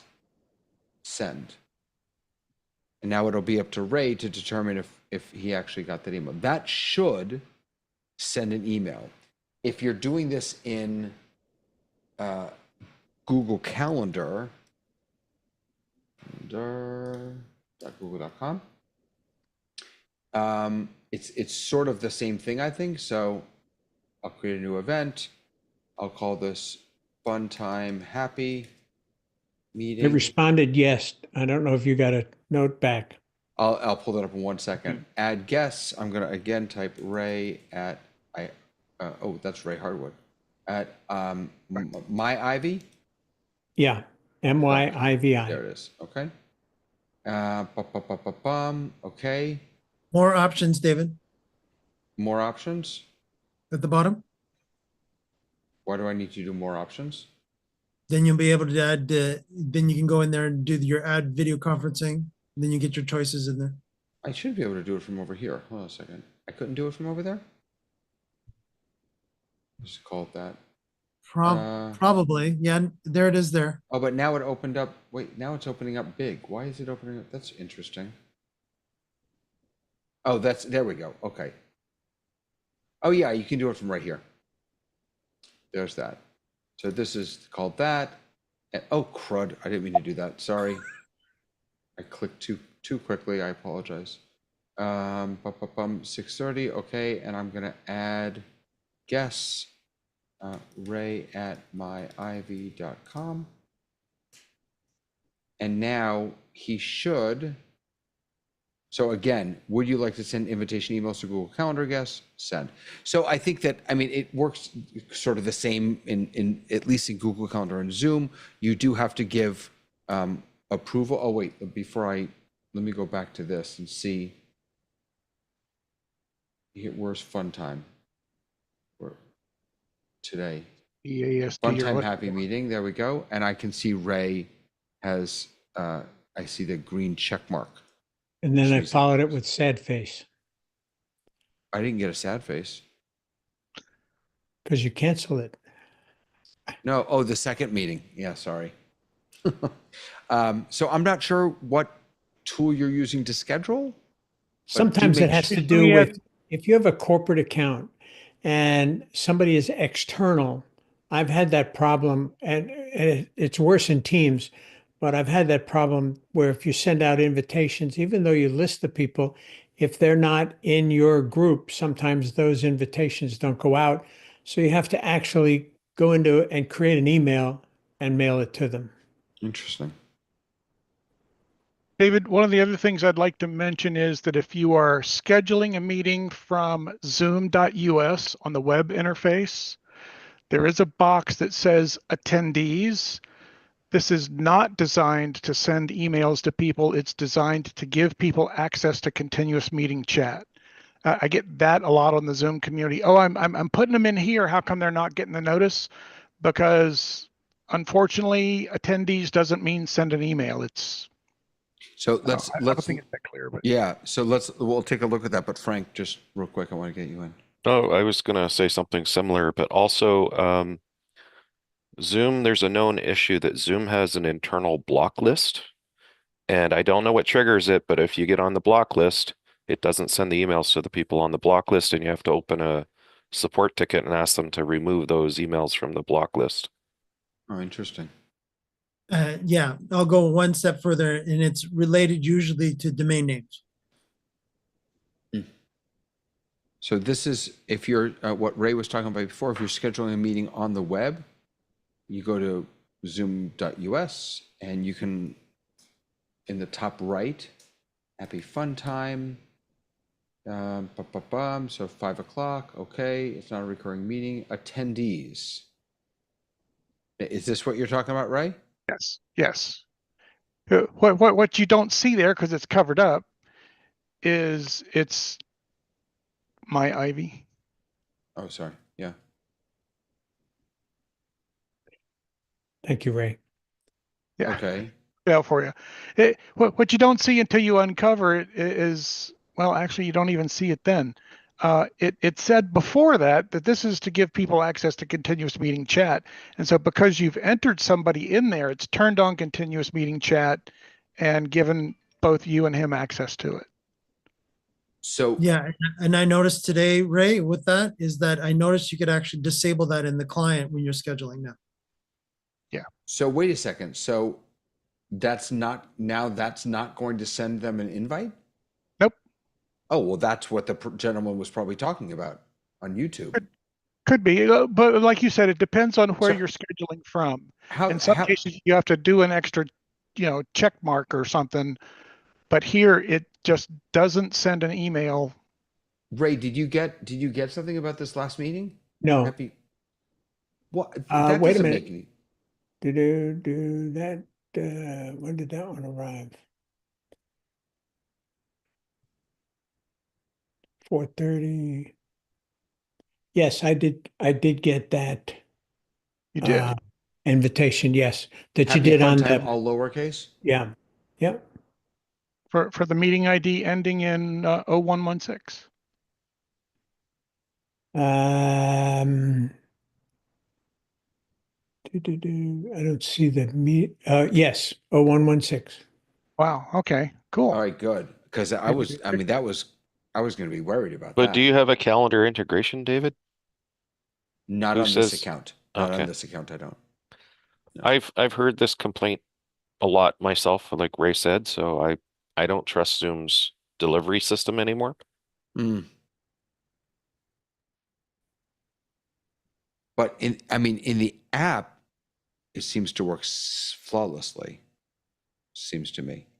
Maybe That it's I can just- vouch for. That's all. Yeah. That's all I've been using for mine, and they've worked every time. I'm not an expert at email protocols, but I also read somewhere one time that Zoom's internal process for delivering mail is not a proper protocol, and that they're doing something their own way that other people don't agree with. But Wow. I don't have a lot of details on that. It very well could be what Frank is talking about. Is it depends on the actual email servers that Zoom is sending to, and it could be policies that the email administrator, if there is an email administrator, has imposed on the email server itself. I think it's the protocols that they're using aren't, I don't know, I want to say proper or properly implemented or something. You know how certain standards exist and you have to meet them, and then people devise ways to make their own version of a standard, and it's not. I've read somewhere in one of the technical things that a criticism of Zoom that they weren't using a proper sending protocol. That reminds me of my experience of the last 2.5 weeks with Zoom events, custom domains. What's going on there? Tell everybody, Ray. Well, you see, the custom domains feature is pretty cool. You can create your own domain, and I have events.goodclicks.com, and I put that in, and it was all put in place in March of this year, and it's all been working fine. And a month or so ago, I started getting a little pop-up message kind of at the very top that says Axios error or something or other, but it all displayed fine, and that little message went away. And I didn't have any clients that were really using those hubs that I had in Zoom events. And so I kind of didn't worry about it. And then I had a client that said, oh, let's put together a thing. And we did. And so we were talking about this on a Friday. And I thought, okay, well, Monday I'll put the help desk ticket in because they're not going to work on it over the weekend. And Monday, the domain name stopped working. If you went to events.goodclicks.com/ whatever the thing was after that, you would get this Cloudflare error issue, can't do the SSL certificate or whatever. And so I put a ticket in for that, and it took me 2 weeks to go through multiple iterations of, oh, well, let's upload this, and the tech support tier 2, and I have to say that the people from Zoom are all great. I love working with them, but the processes kind of suck. Anyway, you have to talk to the tier 2 person in one email, and then they end up sending to the engineering staff, and then they don't get to it till the next morning, and then they send something back to her, and then she said it just took too long. And eventually I reached out to one of my buddies at Zoom, and I said, hey, what do you think about this? 24 hours later, it was fixed. But it turns out 2 that, weeks with your website down? That is just well, unacceptable. yeah. I mean, the good news is I can uncheck the use the custom domain name on any of my hubs, and that's what I did in the process for the one hub that we actually had a live event coming up on.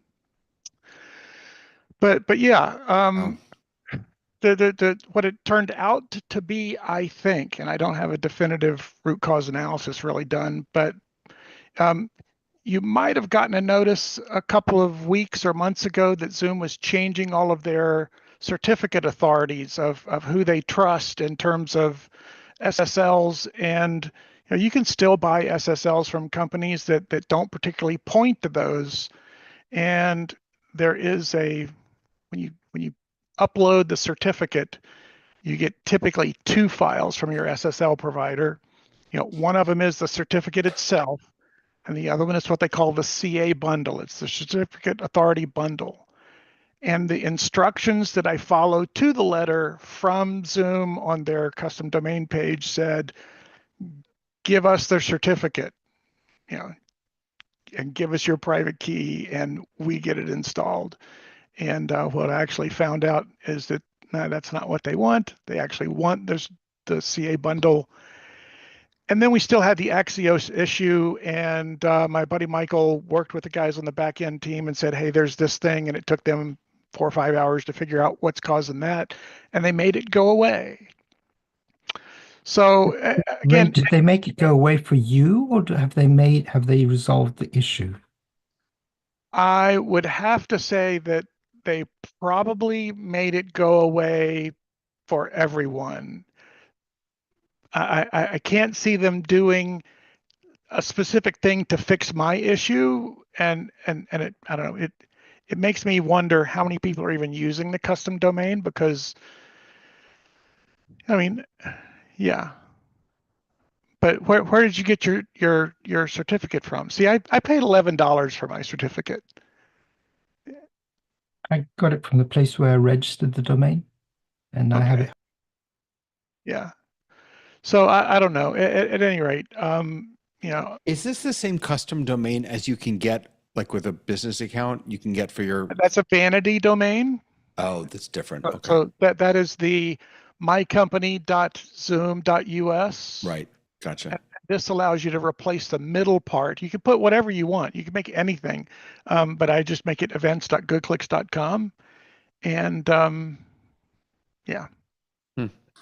It was disheartening to be, I don't want to have to bother my buddies and go, I want to whine on your shoulder a little bit. Something's not working, but eventually that was the only way to get it fixed. For those of you so this is that vanity URL. I mean, I would never send this to anyone, but if you go to, so for mine is Torteca. If you go to torteca.zoom.us, you get join hosts and sign in, which is very lovely, I guess. There's more to it. Your domain name that is attached to your meetings is also that.zoom.us. And that's maybe I need to be signed in. Maybe that's the issue why I'm not seeing more. Put this in here. I will talk as David is doing that. So there we go. So now, sorry. Torah Tech Guy. Nice save. What did I do? Thank you, Frank. Nope. Mike's Same just thing. looking out for you. Thanks, Frank. Same thing. Not very exciting.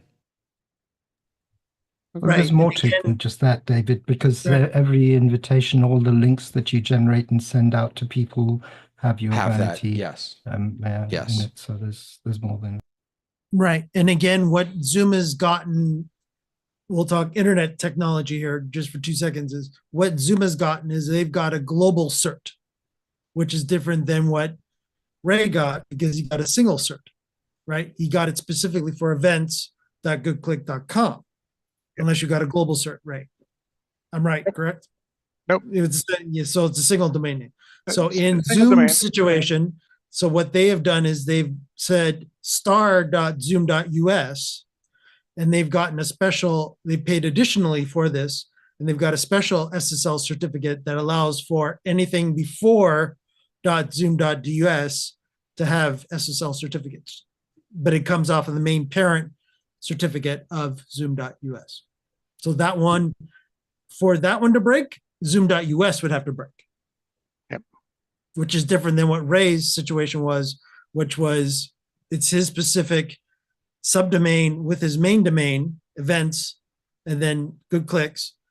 And that official cert had to be on their servers to make sure that it does the SSL portion because it's still their end. So I have domain names.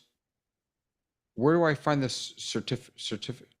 What is that? Security. So the fact that you have domain names is only half the issue. Do these domain names have websites? Yes.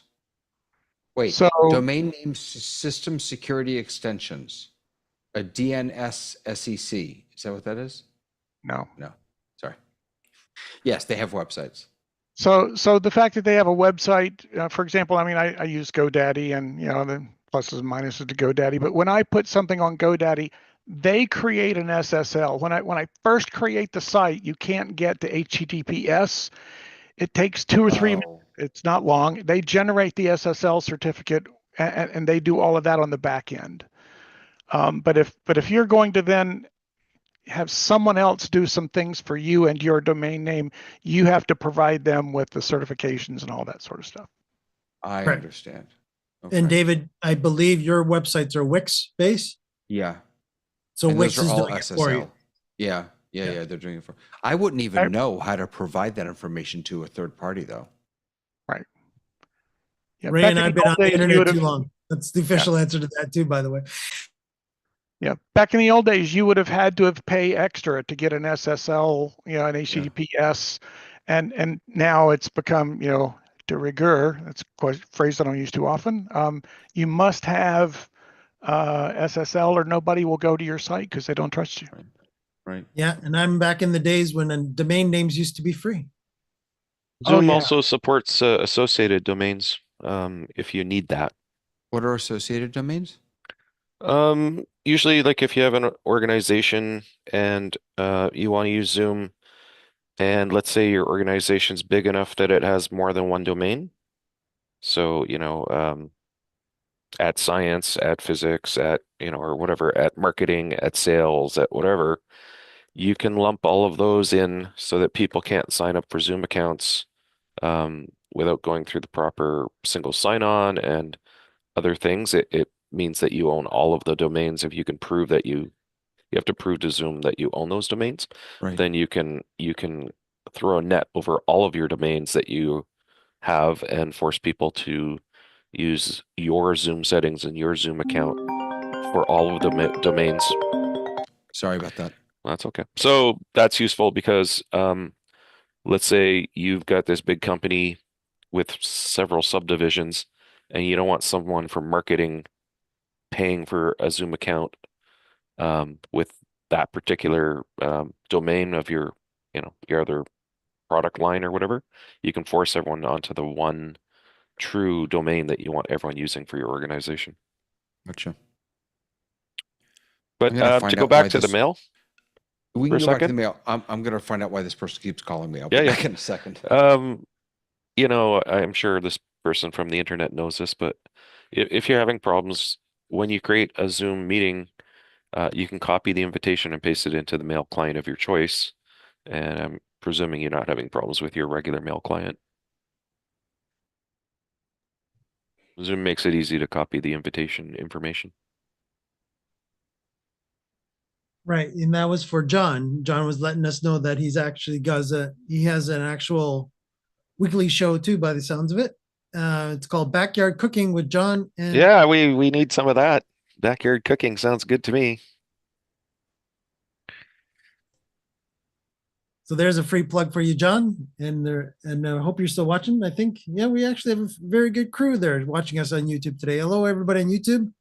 Yes, I'm the mic that's in the YouTube chat. So if anybody does have any questions for us, of course, about 6.3 or anything that might be broken, let us know in chat.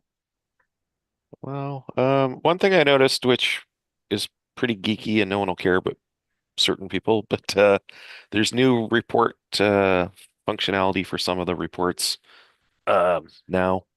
Just trying to find it. I have too many windows open. All right. It's this one. Sorry. Go right ahead, Frank. Yeah, I'm just trying to find. All right, here we go. There's now a cloud recording CSV. I think there was before, but now it includes additional metadata. And apparently the additional metadata is the retention data for each recording. So if you're trying to manage your recordings based on your expiry dates and stuff, a Zoom admin can figure that out. So that's a little tweak that could be useful for people who are Zoom administrators. And there's one other report enhancement I saw that I liked. Oh, this one's interesting. Yeah. Meeting feature usage report at meeting and user levels. Zoom is introducing a detailed report on feature usage for meetings spanning both the meeting and user levels. This report covers currently supported features. Using this report, account owners and admins can monitor and analyze feature adoption across the organization, enabling data-driven decisions. So let's say you turn on a feature, how many people are actually using it? You'll be able to get those kind of insights. I wonder if this is going to include how many people are using the interpretation during a meeting, because that's something we've always been struggling with. Yeah, I haven't looked at this yet, but that would be a very useful thing for you to look at.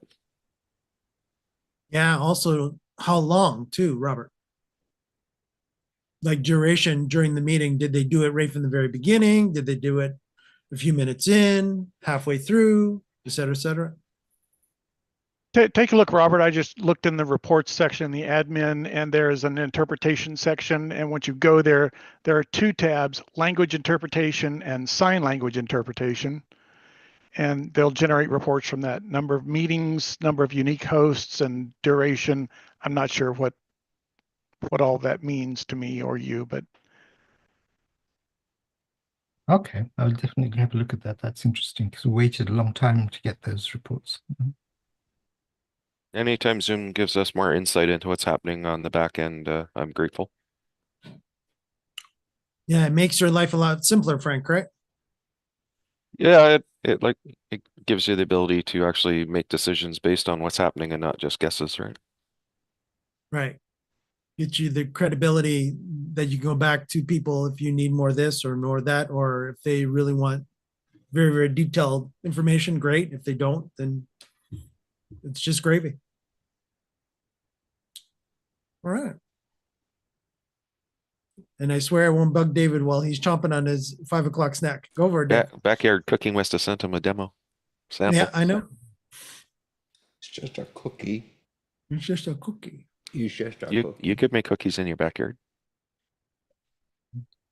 Can you You grill should- them We've got on lots barbecue? of them in our browser. I was just going to say, I always accept the cookies, and it's probably not safe.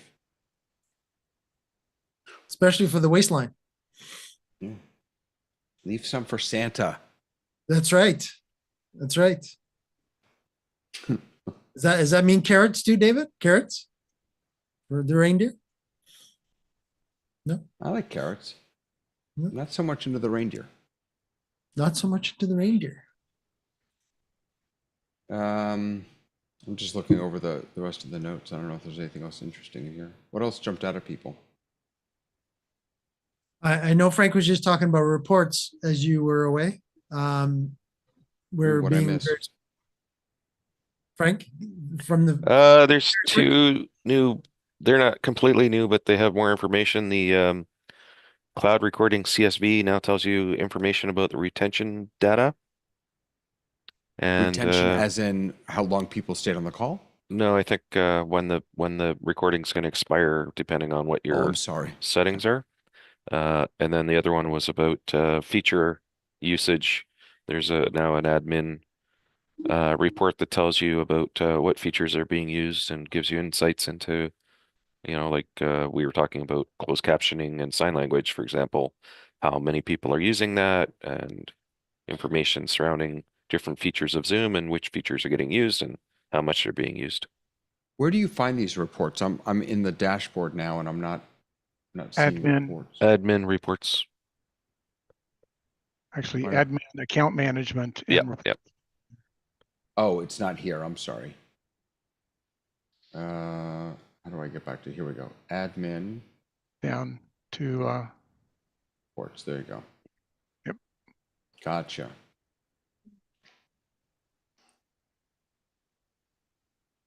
Daily. Oh, okay. The other thing that's interesting is I don't know them all, but there are reports and things you can get from the Zoom backend, but you have to request them. And first you have to know about them, and they're not documented really that well. So if you have a sales rep or something, you say, "Hey, I'm trying to figure something out." Sometimes they'll tell you about a kind of report, and then I say, "Well, how do I get that report? I don't see it." And they say, "Oh, you have to put in a ticket asking for that report." So they don't give you every report out of the box, but Zoom support has access to all kinds of data that we don't see. It's here that meeting and webinar history is new. Yeah, that came out a couple of releases ago. Oh, it did? Okay. Like, Along with It's relatively new, yeah. Yeah. It was funny because we were actually in the Zoom test kitchen and somebody was trying to figure this out. It might have been Hasmik. I think it was Hasmik. And at the end of the meeting, me and Mike were still hanging on. You know how you leave and we stick around. And I refreshed my page and it was right there. And it showed And up. it wasn't there at the beginning of the meeting. It's funny. There is, by the way, I just clicked on hold on, I'll show you. So up in the top right, there's this document button, which I don't know why it says document there, but what that does is it takes you to their getting started. Yeah. Yeah. do a document. Yeah. The relevant document, yeah. It's just that's a strange button to press. Document.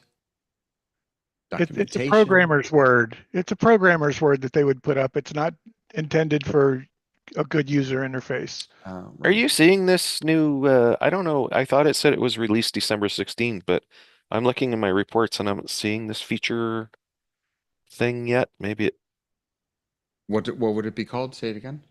it's called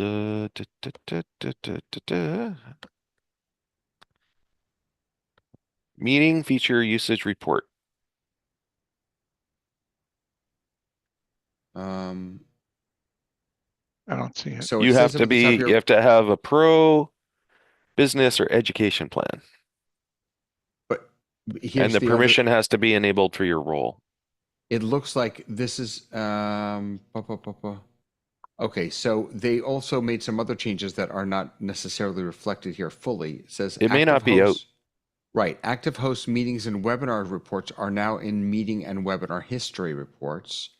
And additionally, we added features data that used, it's not even English. I wonder if they missed it. We It says added here currently features scheduled. data that's used during meetings and webinars to improve the report for input. So it's, I believe it's right here. It's supposed to be in this one. So if I, meetings and webinars, has survey data, has Q&A data. Is this the kind of stuff you're looking for? Resource Whole- link. I don't think so. I don't think that's it. I'm not sure it's been released. It says Zoom app release currently scheduled December 16th, but maybe they didn't ship on the scheduled date. They do that sometimes. Their Oh. dates slip. So it may not be out yet.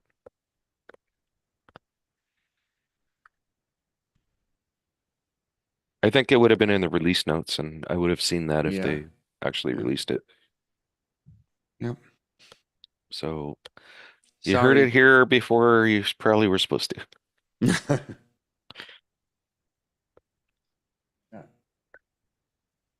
Can I ask a question, David? Mike's in charge. I passed host. Yeah, of course. Go ahead, Robert. All I'm going hail, to Mike. change the topic. I've been playing with the what's called the multi-speaker view in the Zoom app. And I find it incredibly intuitive. It's really, really nice and comfortable to use. And the interesting thing over here in the Zoom test kitchen, David, is when you switch to eCam, it changes to speaker view, puts your eCam on full screen. And when you come out of that, it goes back to the multi-speaker view, which is, I can't hear you, David. No. I'm spotlighting myself. That's why it's doing that. Okay. Yeah. Okay. But I will say, Dave? Robert, I've also been using it a little more now, and it's much better. I don't know if it's better or if I got used to it, but I'm enjoying it a lot more than I did when it first came out. Yeah. I wonder how much of that switch logic is coming from Zoom Smart Director and Zoom Rooms. Oh. I don't know if you guys have ever seen that or used that. No. So Zoom Rooms have some features that are more advanced than multi-speaker. One of them is Smart Director, where it can figure out who's talking in the room and takes the appropriate shot. And the other one is if you've only got one camera, somehow it slices up the picture. If there's 3 or 4 people in the shot and someone's talking, it gives you an ISO of the person talking, even though there's only one camera. Reminds me a little bit of oh goodness, the thing that has the 360 camera on the top, the owl. Reminds me a little bit of the owl, meeting owl, whatever they called it, because it does very much the same thing. Yeah. But I've forgotten the name of the company now, but there's also a company in China who's come up with an AI tool that initially takes a picture of all of the attendees en face, and then in the conference room, looking from one point at everyone, simulates who's speaking, the mouth movements, the eye movements, but you see it en face. You see the face on what that person is saying. It's really scary. It's very weird. Wow. Have you seen that other feature where if you're not looking at the camera directly, it paints some eyes on you, so it looks like you're looking at the camera? Awful. That's awful. Oh. Oh my goodness. Yeah. That stuff is just terrible. So I just wanted to give a quick update from Andrew. If you remember Andrew from last week, our friend that joined us via Ray regarding the storage dilemmas that we're having at Zoom. He's moving along with the product that he's developing. I was chatting with him during the week, and I was throwing my thoughts at him, and he was throwing his thought back at what I was saying and stuff like that. So it's looking very, very promising. I'm not going to give away anything. Andrew couldn't join us this week because obviously it's already Saturday for him, based in Australia. So, but it's looking promising. I haven't seen any of the interface yet, but we're just talking about the way that the potential products, and I'll use that term loosely because nothing's in stone yet, but there are potentially going to be multiple pricing levels, and you never know. And I'll leave it at that. So that's looking very, very promising. And I'm sure Andrew will join us when he has something ready for us to play with. That would be cool. I'd love to see that. Yeah. And David, if I can just make a correction of what I said to you last week, that I use Zapier to pull down the recordings and put it into.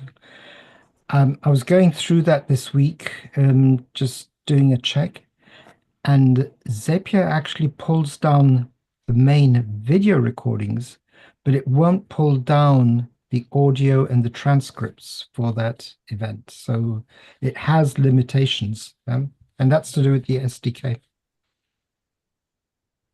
But Oh, Andrew said but that on there were Zoom's new side, APIs, it's so that means that potentially other Yeah. developers could access those APIs if they wanted to. So that's Yeah, a it- limitation not on Zapier, but on Zoom's side. No, it's on Zapier's No, side now. on Zapier's side. Zoom I thought APIs have all of that. Oh, it does. I'm sorry. I thought I heard he said he didn't. There were changes to the API that enable more functionality.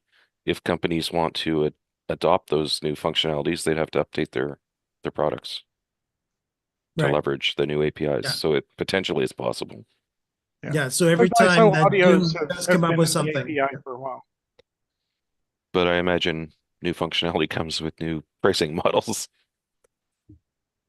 Yeah. Because again, it's going to be more transfer, right? So again, it depends on who's going to pay what for where, and it's going to be storage or not storage, right? So that is, that is something that Andrew's working on as well. So, but he definitely is going to be competing against Zoom's pricing. Absolutely.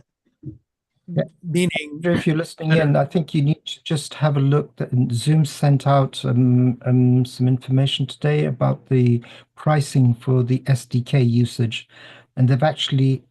I didn't look at it before, so I don't know if this is a change, but it seems as if there's a change in the number of calls that the SDK can handle, and you buy allotments of the number of calls that you make to the SDK. So you may want to have a look at that because that may affect your pricing model. So Zoom's always had an API rate limit for a number of things, and it's the sort of thing where people who don't want to pay for Zoom, have been changing the users for different accounts, and what they don't really understand is that Zoom is calling its own API from the back end to the front end to get a lot of that done.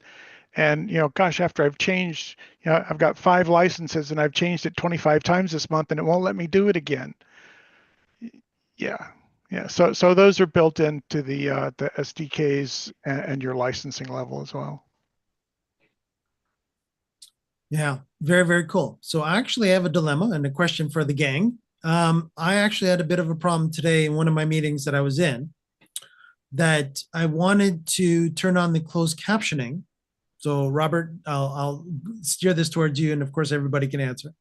But in the closed captioning, I wanted to start it, and again, I was host, and I wanted to start the language, and it just so happened that the person in my meeting is Chinese.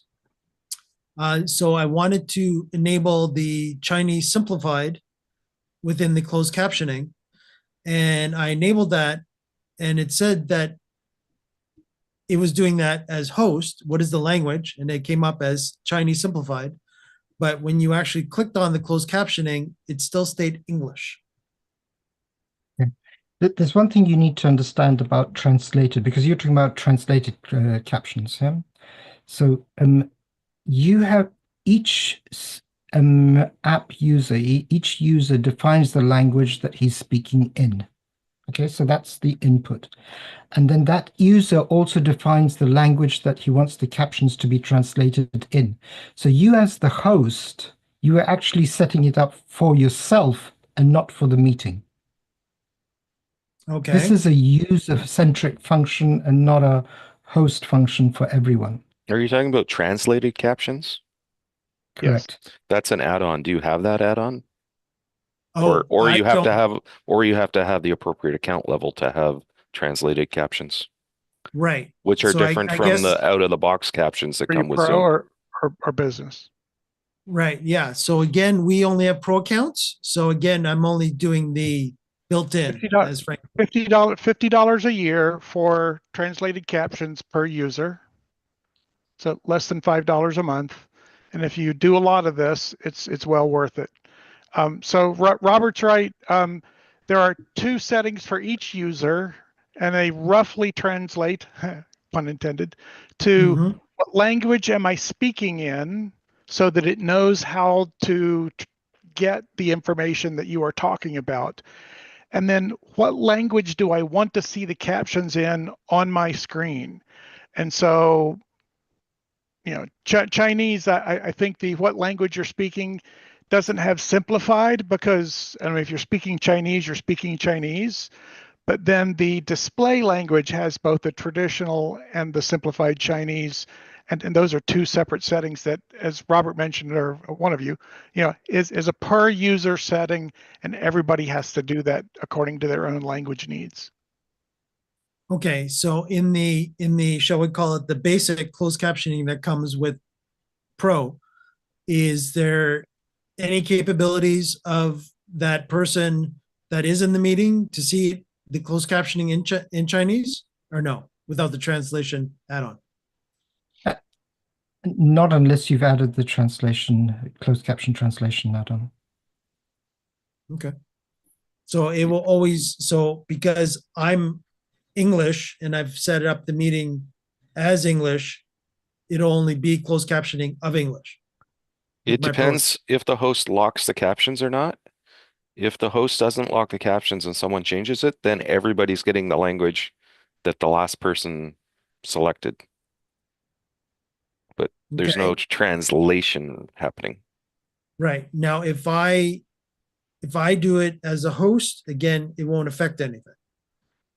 Or is it, how does it get affected to Well, that if different? you as the host set up that you're speaking in Chinese, but you speak in English, it'll spit out garbage. Okay. Yeah. If that's what you're asking, Mike. Not entirely, but I'm understanding. Yeah. So that again, for everybody on YouTube. So this is the add-on that Frank is showing. And thank you, Frank, for doing this. Not 50. It's officially good old 63 up here in Canada. So yeah. So Different. different dollar. Yeah. Our infamous dollar is getting worse by the day. But anyways. But yeah, okay. I'll look into that a little more and do a little more testing ahead of time. But is there, so okay, so let me do it this way. So if I schedule a meeting, can I during the scheduling process have that already set up when I'm scheduling the meeting? Meaning that I want, if that I know that Chinese people are going to come, and that the Chinese that I want to be able, that as soon as they turn it on, they'll have Chinese closed caption. So Mike, I put in No. the chat a little tutorial that I created for an international meeting that I did. It was actually last year. The upload date says August of 24, but it was before that. Where, I explain, for everyone in English, but there's some, other translation information there. How do you set this up for yourself? So the basic answer is you can't tell Zoom that, Juan Lee is going to be speaking Chinese, and that, Jose Guerrera wants to hear it, watch it in Spanish. You can't do that. Each individual has to do that. I believe you can set the default so that if nobody changes it, it assumes English and English, or if everyone's from France, French and French or whatever. I think there's a default, but everyone needs to set that for themselves in order to get the translation done. Okay. Denise Lahat and I actually tried this out in one of her kind of Tuesday morning sessions when it first came out. And I guess her husband speaks Dutch and she speaks French. And yeah, I know enough Spanish to at least say something intelligible. And we actually set each of our listening, our read the chats, and each person set their spoken language to the thing, and they spoke in those languages. And it was amazing because, Denise was, her husband was speaking Dutch and she was getting it in French. She was amazed by it. I thought it was pretty cool. And if I can say, the quality is actually quite high. It's not enough to fulfill the standards of requirements, for example, for a court or for a government translation, but it is really good. It is good for your average meeting. The other thing, Mike, that I think may be useful for everyone is that those closed caption translations don't go to YouTube. Yeah, so you can't set a language that the captions go to YouTube. So it's something you need to do separately. And typically, if we need to do that and we want to do it in Zoom, we would actually set up a machine that shows the captions in the language that we want, capture that screen in NDI, put it into, once again, OBS, put it on top in a level down there. So it's being generated from another machine. It's being streamed out into another machine. You can't do it directly from Zoom. Yeah. Robert, Again, sorry, go ahead. can you, on the captions feature, you can say view full transcript, and then it changes the side panel from the chat to a transcript. Can you download it then as anything, like as a VTT or SRT or? No, you can only download it as a transcript, so you're That limited sucks. in what you can do with that.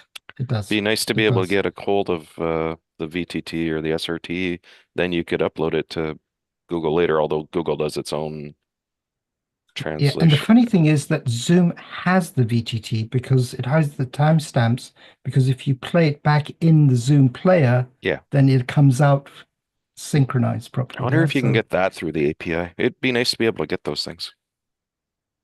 I don't know. That's a good question. I need the API or through ZoomISO. Oh yeah, ZoomISO. But I was just thinking vanilla Zoom. I don't know.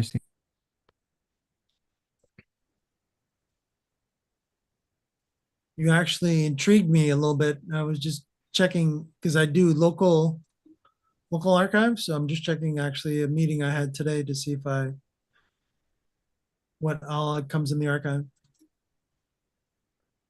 VTT in the archive. But translated or just that's the part I'm curious about. I know you can get the regular VTT, Right. but can you get the translated VTT so that, what if your whole meeting's in a certain language or whatever? Yeah, to be fair, again, I don't have the translation Yeah. add-on, but I don't it either. definitely it is. Yeah, I'm just quickly looking through the VTT. Yeah, definitely got the timestamps and everything it's in English. I can vouch for that the VTT definitely came down in the local. And then the audio record, I have the ISO, so I actually have both. I was in there with myself and there was somebody else, and I have both audio copies as well. So that all came down in the local for me, but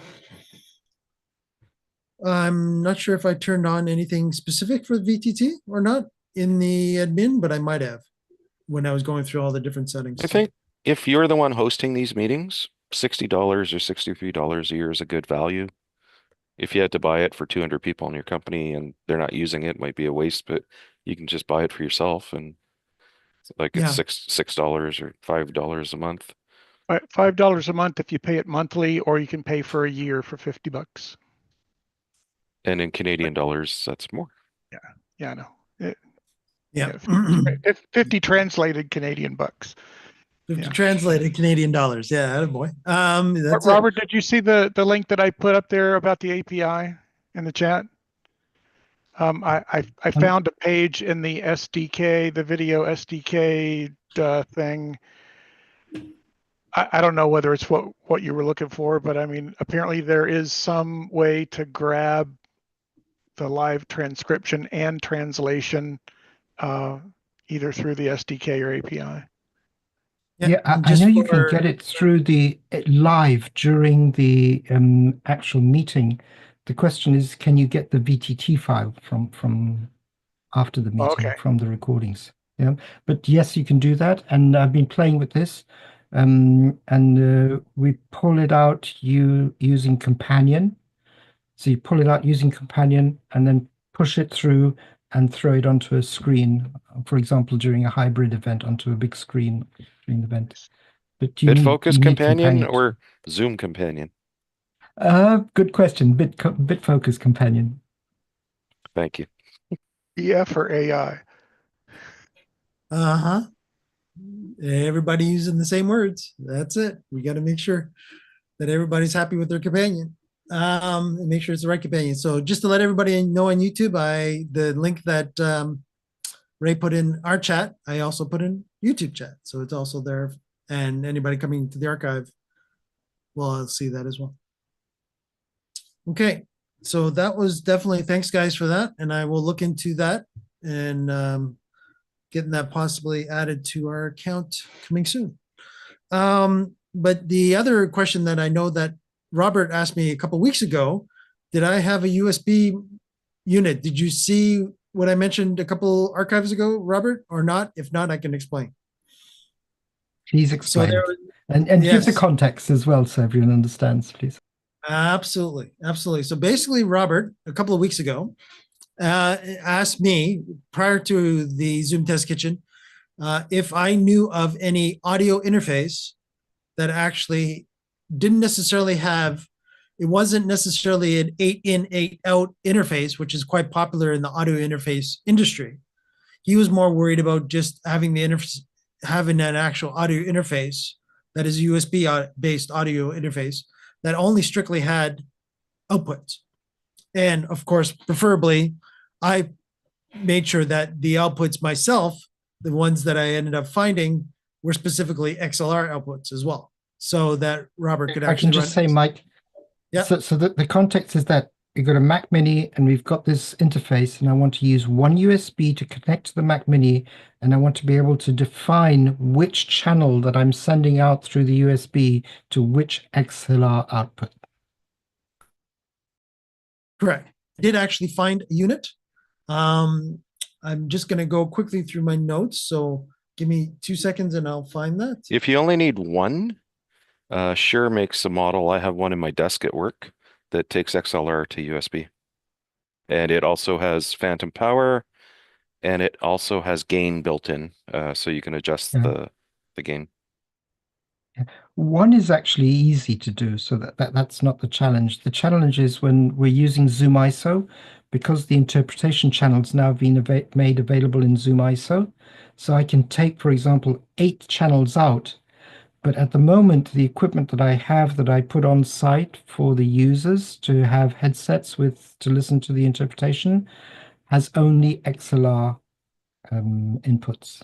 So I need to be able to move from USB per XLR channel for each and every audio channel, unless I go to Dante, which I'm also looking into. With Dante, probably be easier. Dante is Probably not a bad idea, but again, Robert still needs that physical output, right? So that is the other problem. Then you're having a lot of, you either have to have a Dante based one, so now you're going IP to XLRs, but what you're trying to do is USB to XLRs. So just give me a few more seconds here and I will, oh, I do have it. Yay, I did keep it. Okay. The actual unit is called, and I'll have it up here momentarily. It's called Track Rig. And I will put that in our chat. And I will also put it in, so there we go. And I'll also put it on YouTube. And now the reason that this was built for the company that did it, and I will show us momentarily here on screen. Just give me a sec.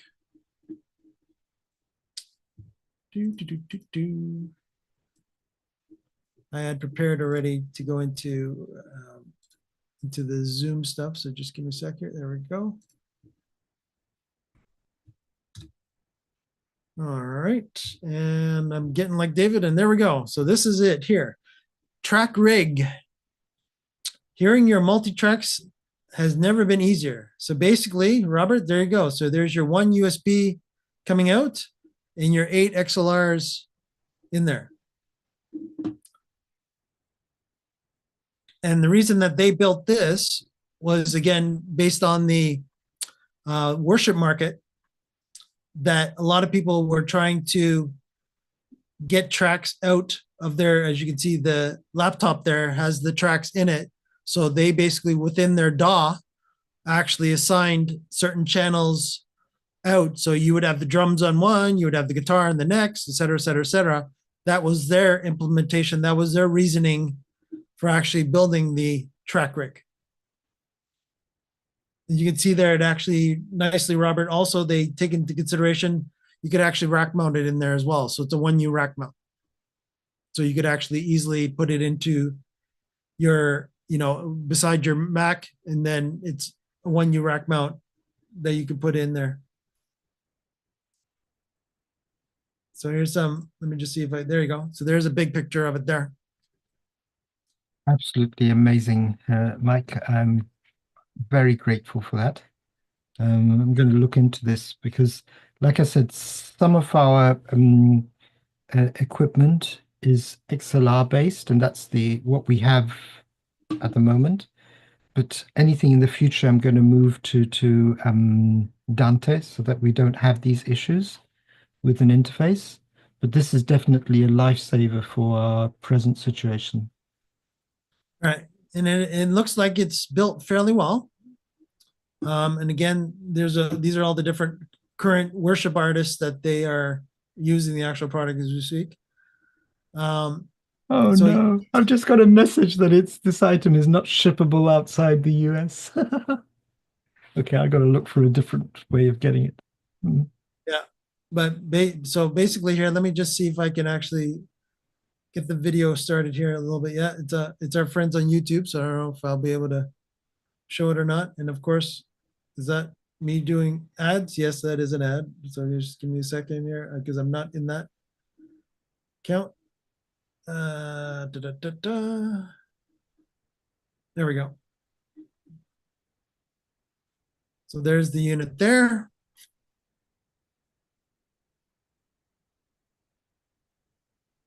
I'm more curious about the back. Hopefully they'll give us the back part in the picture here.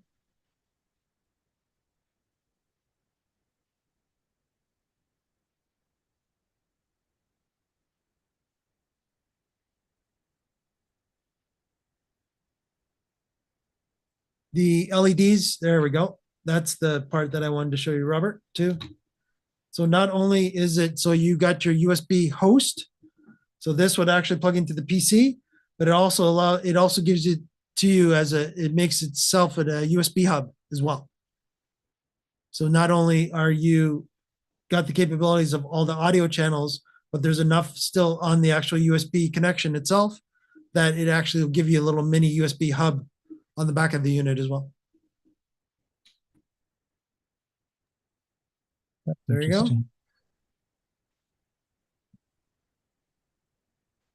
And it should just set up nicely in, and that's definitely a proper setup of how I would do it as well. Throw it in there with the good old Furman. Never leave home without them. And you would just rack mount it into a 1U. That could easily go into any of your audio equipment already, Robert. Yep. And then you're just coming out of that and you're going right into the back of the mixer. So there we go. So there's your power, and then you got your USB hub, all doing USB-C. It looks like USB 3.0 ports, basically in the back of the hub as well. Yep. Just so everyone understands the challenge here that I have a 4U rack unit for every 2 channels of interpretation that I use at a conference site because it's all going through. And in that rack, I have 3 Mac Minis, one for input, and 2 for the 2 language channels.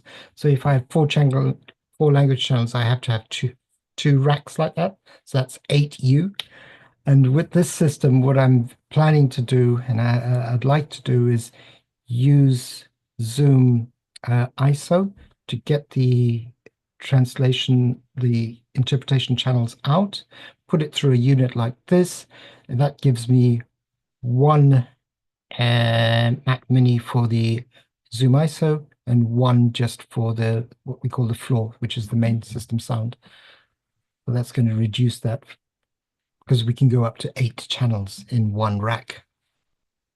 Right. And again, too, Robert, if you wanted to buy multiples of these, of course, then, Bob's your uncle at that particular point too, because you could actually run multiple, have multiple Mac Mini, in already, you could have 2 Mac Minis beside each other in a rack. And then you could actually run 2 of these and you could easily have 16 audio channels if you really wanted to, that you could actually bring in remotely using ZoomISO. But this is definitely my short-term solution, and the long term will be to move to Dante. That's the way to do it. But at the moment, my transmitters for the people on site that are listening to the interpretation are all XLR connections, so I don't have Dante inbuilt.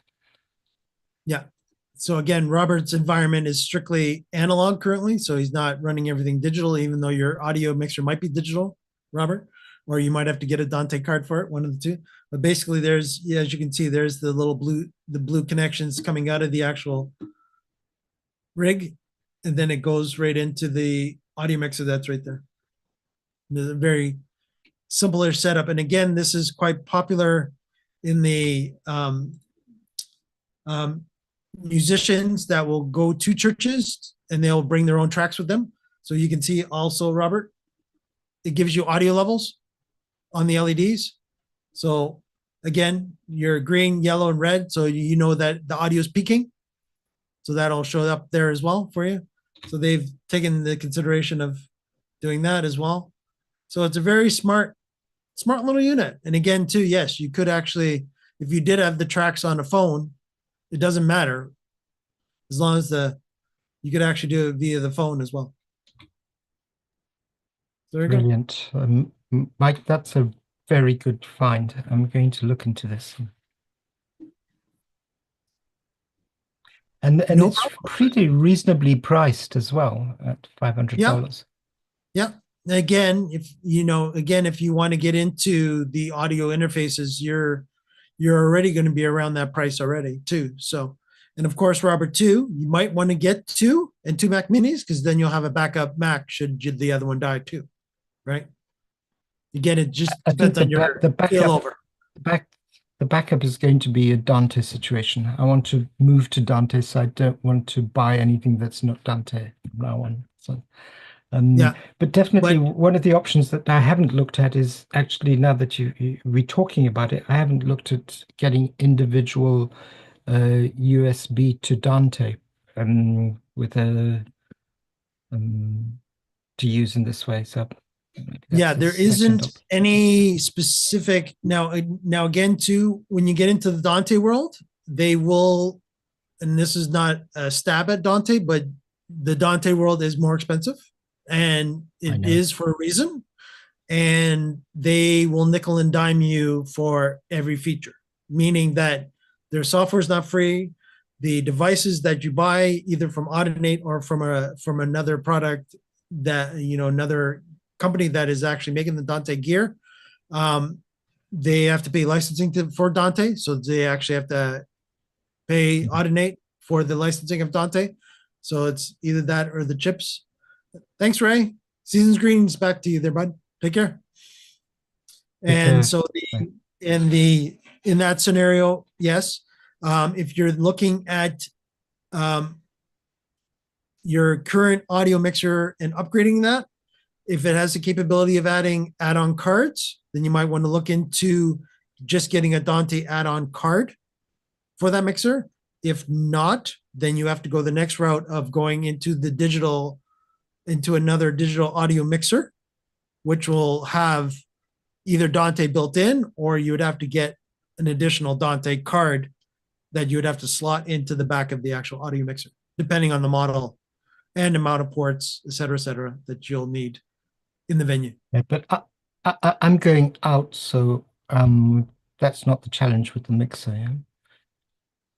Going out where? From the Mac Mini. I need to get out from the Mac Mini into these pieces of equipment that are sending out the signal to the headsets that the people on site are using. So I'm only going one route that way.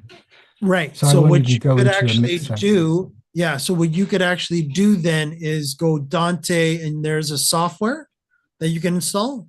It's similar to like NDI, where you have your NDI tools. Dante also has this software as well. And the software itself will, I don't know how many channels you'll get, to be honest. There might be a limitation of how many Dante channels you could actually get with their actual software. I don't know what it's actually called off the top of my head. Virtual sound card, I think, is what it's called. Dante virtual sound card, I Yeah. think. That's right, the individual ones, yeah. Yeah, no. This, you don't need the physical dongle. Right? Now, The software, yeah, okay. right. So if you're going Dante to Dante, so if you've already got a Dante enabled audio mixer, you don't have to have the physical XLRs then, right? So so all you would need is ZoomISO to detect Dante on the Mac, and then send it out Dante onto the network, and then bring it back via Dante into the audio mixer, and it'll be in sync, right? So it's very similar to like NDI, where you need NDI at both ends. You also need Dante at both ends. But you could do everything digitally via IP if you wanted to, because as soon as you break it out from the Dante world, you're analog, right? And that's what this unit is that I showed you.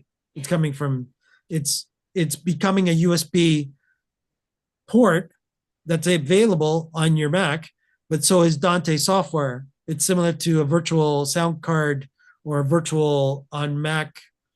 Yeah, I guess it would be a virtual device on the Mac. Yeah. Right. I mean, I am sort of doing that through a mixer, to tell you the truth. And that's why I was looking at this piece of equipment. You know? But if I have a Dante virtual sound card, I can send it out to a mixer and then take out from the AUX's individual language channels that I push into my the equipment that I use on site. Right. And again, yeah, as soon as if you're digital on site, again, everything's within the actual, if you have a digital mixer, everything's within that digital mixer now, right? So again, it just depends on the type of audio mixer that you have. If you're analog audio mixer, then of course everything has to come on XLR eventually, right, into the audio mixer. If you're digital and the digital mixer has the capability of Dante, because that's also the important caveat here, because not all mixers are Dante, right? So you have to make sure that you choose a brand that is A, digital, and then B, has either a Dante card add-on or has Dante built in by default in the mixer itself. Then you could actually leave the Mac Mini Dante over the IP into the back of that mixer, and then once it's in that audio mixer on site, do with it as you please, right? Because again, then it's based on your snake that's coming out of that audio mixer then at that point. Yeah, absolutely. Absolutely. Brilliant. Thank you. That's all I can say, Mike. That's a nice Christmas present. You are welcome. You're welcome. I've been holding this back. I actually mentioned it 2 shows ago, as I mentioned, and then you disappeared on me. It's like, Robert, you left when David left, and I'm like, I was just about to tell you what I found. But anyways, yeah, you could have had this a couple of weeks ago. But anyways, that's fine. It's good that you're here, Robert. So I get to finally tell you, but that is definitely, again, why this is, and I just wanted for the YouTube audience to let them know, this is becoming more and more popular, and you'll see it more and more often, and you'll actually hear about it more and more, even at live large concerts as well. They will start using gear like Robert has asked for. Why? Because of the fact that a lot of them will travel with minimal musicians, right? So a lot of the tracks, AKA they call them stems, they will actually travel themselves with these stems. So they'll have the drums on one stem, backup vocals on another stem, keyboards on the stem, et cetera, et cetera, et cetera. So all the different instruments would be their own individual stem. And what this allows is it now comes out for this unit, you could actually have 8 different instruments coming out of that PC. And now that audio is allowed to be mixed locally by the audio mixer person, usually the front of house mixing person. And at that particular point, they can now, for the room, adjust all the different levels of each individual instrument based on the room, right? But in Robert's case, of course, now he's doing the opposite. The instrument is people's voices. So now it becomes, okay, for this room, I might want French, but this room, I might want English, and this room, I might want that. Or I might have, different types of equipment within the room too, that if everybody's listening to their own headphones, I'm sending French to that person, English to that person, Spanish to that person. But yet Robert still has the capability now with this unit to come out of the Mac USB. And now he's got those at least going out analog. And now you can do with it as you see fit. Yeah.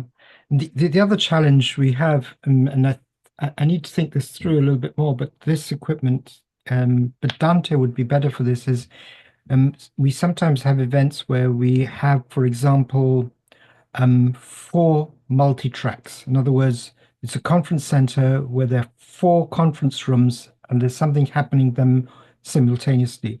And we've got to provide interpretation in all 4 conference centers. Now, if we have the interpreters online, that becomes very tricky because we have to dedicate equipment to each and every single location. And so we have to have an operator in that location. Now, what I can do is I can have a central location. We have one operator who has 4 pieces of equipment or 4 Zoom sessions running with ZoomISO on them, and we take the signal out and we send it across over IP via Dante to the individual locations, and then we're done. So yes, this is really correct. Yeah. So again, that would be a little more complicated because now you're getting into the higher end of Dante, where now you're playing with routing, right? Where in the scenario that I was talking about, you're sort of what we would call point to point. Right. So there's only 2 machines in at this particular point. But as soon as you start incorporating multiple mixers, of course, I would still suggest to have a mixer still per room, because again, each room's acoustics will be different, so that you're at least having a person mixing in that specific room that, so that it's acoustically perfect for the room, not necessarily because you're worried about having to have a Mac Mini in each room now that has to go into a Zoom call. Now it's more the scenario of, okay, I've got the audio on the network, and now I'm just running one Ethernet cable throughout the whole rooms coming from one switch on its own Dante VLAN. And now I can do with the audio as I want, when I want, because everything's in sync. And again, Dante will make sure it's in sync because that is their big selling feature. So yes, but again, I would still bring it out, before it goes to the speakers in each room to a mixer, Dante mixer, so that that person is gearing it to the room, because the acoustics in each room, small, large, this, that, change. So again, I would still want to be able to have the tweakability, I'll call it that, I don't know if that's a word, so that you actually get the proper acoustic sound, so that you're not just running default. Right, default. What actually it's a slightly different scenario, because in the individual rooms we have an audio guy who is managing the audio that comes from the microphones in the room.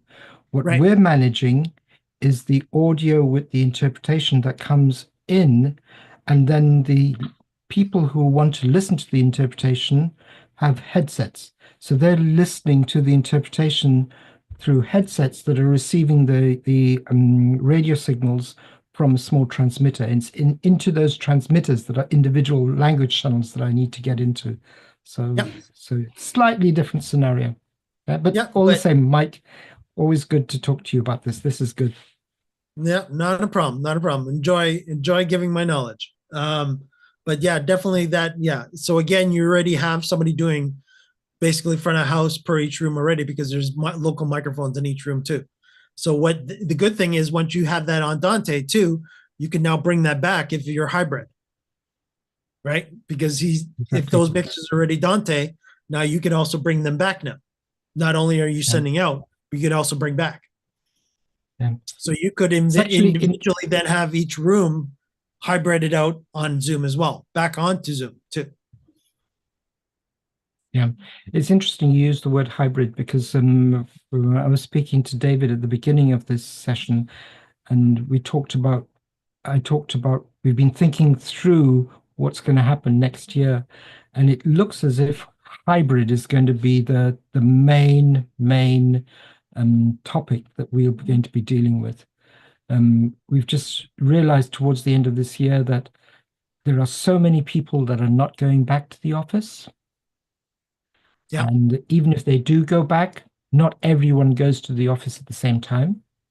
So we've got this hybrid mix that is sort of a natural evolution from the time of COVID, when there was the lockdown, and people have accepted it now. And so hybrid conferences are also becoming a thing now. It's not just something that we talked about 3 years ago when no one wanted to do it. That people didn't see the benefits because they were effectively taking an on-site budget and an online budget, adding them up and having the same number of attendees, and the numbers just weren't making sense.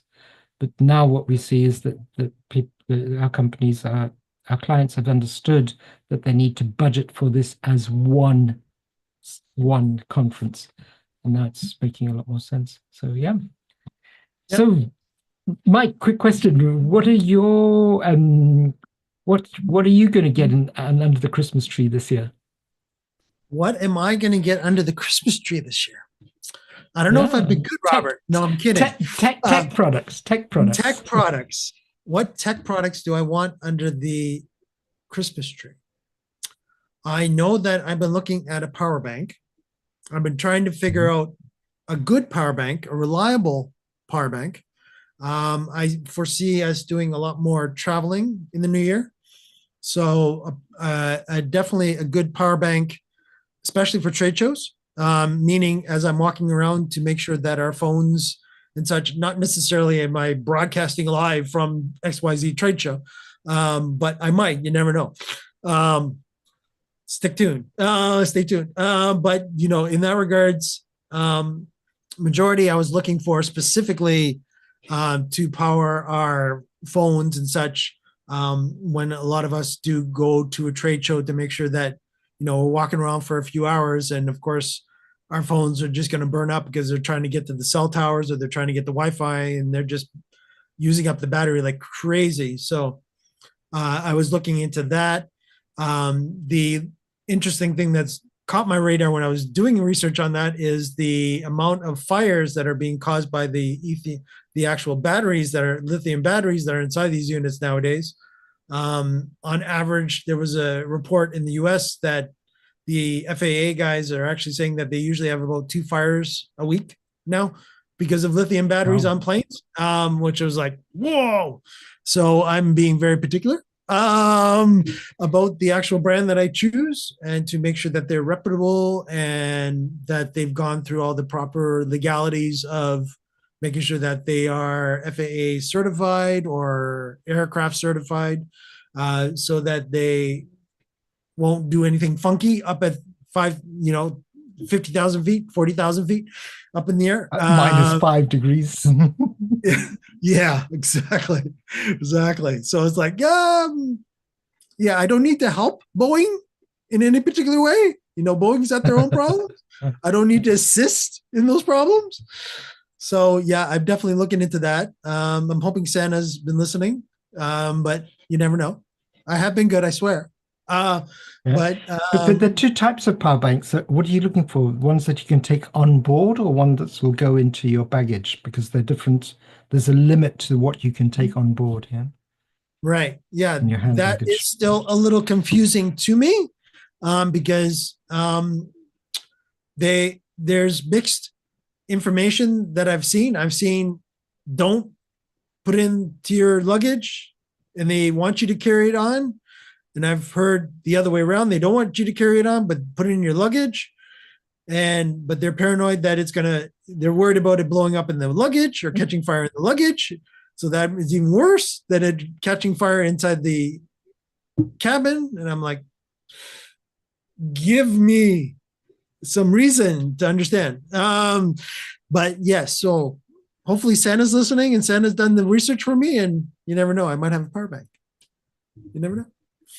So that's definitely one I've gone a tip. little bit wilder than you have, because Look out. I'm looking for a DJI RS4 gimbal. Now, Gimbal. this is a gimbal. Yeah, this is a gimbal that is been designed to work with the Lumix Panasonic cameras. Okay. And it is super cool because you have all of the controls for the camera available through the gimbal interface over your phone. So you can actually use your phone to move the gimbal. So it becomes a PTZ. So if you mount it somewhere. The second thing you can do is you have access, for example, to all of the camera parameters through the gimbal app that is available. So it really becomes interesting because if we're shooting something with a large stage, we can put two of these up to facing the stage, and we can adjust them and switch between them in real time. So that becomes. But they're quite an expensive present. That's They are, yeah, because you're almost buying a PTZ camera then if you're just buying the gimbal. Yeah, So it is you're coming up to you're $1,000. Yeah, yeah, and that's not including the Lumix, right? that's not including the Lumix camera. Nope. That would be correct. So again, you're adding that $1,000 to that Lumix too, give or take. Probably more give than take. Yeah. So again, it's a good idea, Robert. But again, keep your option open when it comes to PTZs, of course. And of course, if you're going Lumix, you're going Panasonic sensor. And of course, you know as well as I do what I do. And YouTube doesn't necessarily know what I do, but I'll just say this way. Stick to the same sensors. If you're Panasonic, stay Panasonic. If you're Canon, stay Canon. If you're Sony, stay Sony. And if you don't know, that's one of the first lessons I learned from you, Mike. That's one of the first lessons I learned for you, and it has helped me so much in all of the editing work that we do.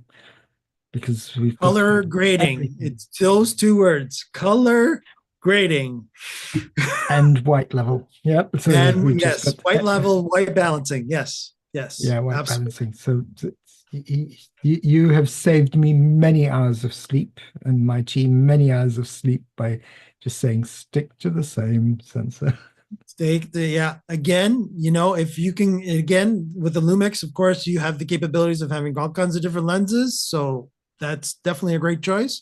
They're more of what we would call a POV camera, but that, of course, Robert is converting it from being a POV camera or a box camera, depending on who you talk to an actual PTZ by having the gimbal. Understood. Again, when you get into the PTZ camera world, of course, you can now have an IP PTZ controller.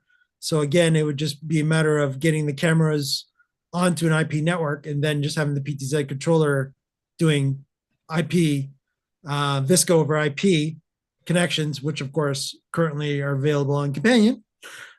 So you could actually just use a Stream Deck to automatically call up presets and such, like I do every time before we start our Zoom test kitchen with my PTZ cameras as well that I've got here in the studio.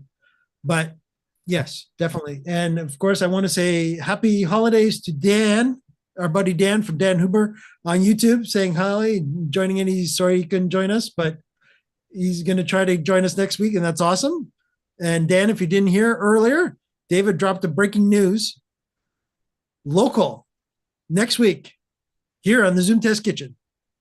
Andy, the infamous ZoomISO Andy, the one and only, will be in David's office for us to pick on and interview live on the Zoom Test Kitchen next week on. So that will be December 27th, after everybody's gotten nice and fat on turkey and all their fun stuff over the Christmas break, and everybody has nothing to do after Boxing Day, which I'm finding out Boxing Day is not necessarily celebrated around the world, which I thought was interesting, but Boxing Day it is anyways. Yes, Dan. Yeah, great. So he's saying, great, we can talk about the liminal updates. Absolutely, that's David's plan. 100% that is David's plan, is to talk about the latest liminal updates, and you never know, we might get some interesting interest, Andy might, oh, we're looking into that. Words might get, oh, we might be doing that next time, Yeah, but So, no, Andy, he'll probably tell us that, yes, this is now available. Yes, this is now available. Yes, this is now available. Andy Carluccio going to Florida. That's a question I'd like to ask. Why is he going to Florida? It seems that a lot of people are going to Florida recently. That very good question, Robert. That should be question number one. What made you go see David? Why are you in Florida? And Dan is saying Zoom Cuts has moved to an add-on app in Zoom Workplace. Is he wrong, Robert? I don't know. I don't play with Zoom Cuts. I don't know how to answer that question. Interesting. I don't Dan, know. bring that up next week. You stumped Robert and I right now, but yeah, definitely bring that up next week, because if that's true, that's good, because then the capabilities would move away from being operating system based, and then if it's in the actual Zoom Workplace client, then that makes it open to everybody. So yeah, if that's Exactly. true, that would be great. And it's So what also a else? better way of them monetizing the Zoom Cuts, if they can put a price tag in the Zoom of the Yeah. add-ons. And Yeah, and Dan's letting us know. I will. We'll hold you that, Dan. We'll hold you to that. Thanks for watching. All right. Any other questions from the YouTube audience? Please let us know. Robert and I are here for just a little while longer, because I got to let Robert go. He's got to go to sleep. So yeah, it is coming up to midnight here, so I am definitely It wanting to go to is. sleep.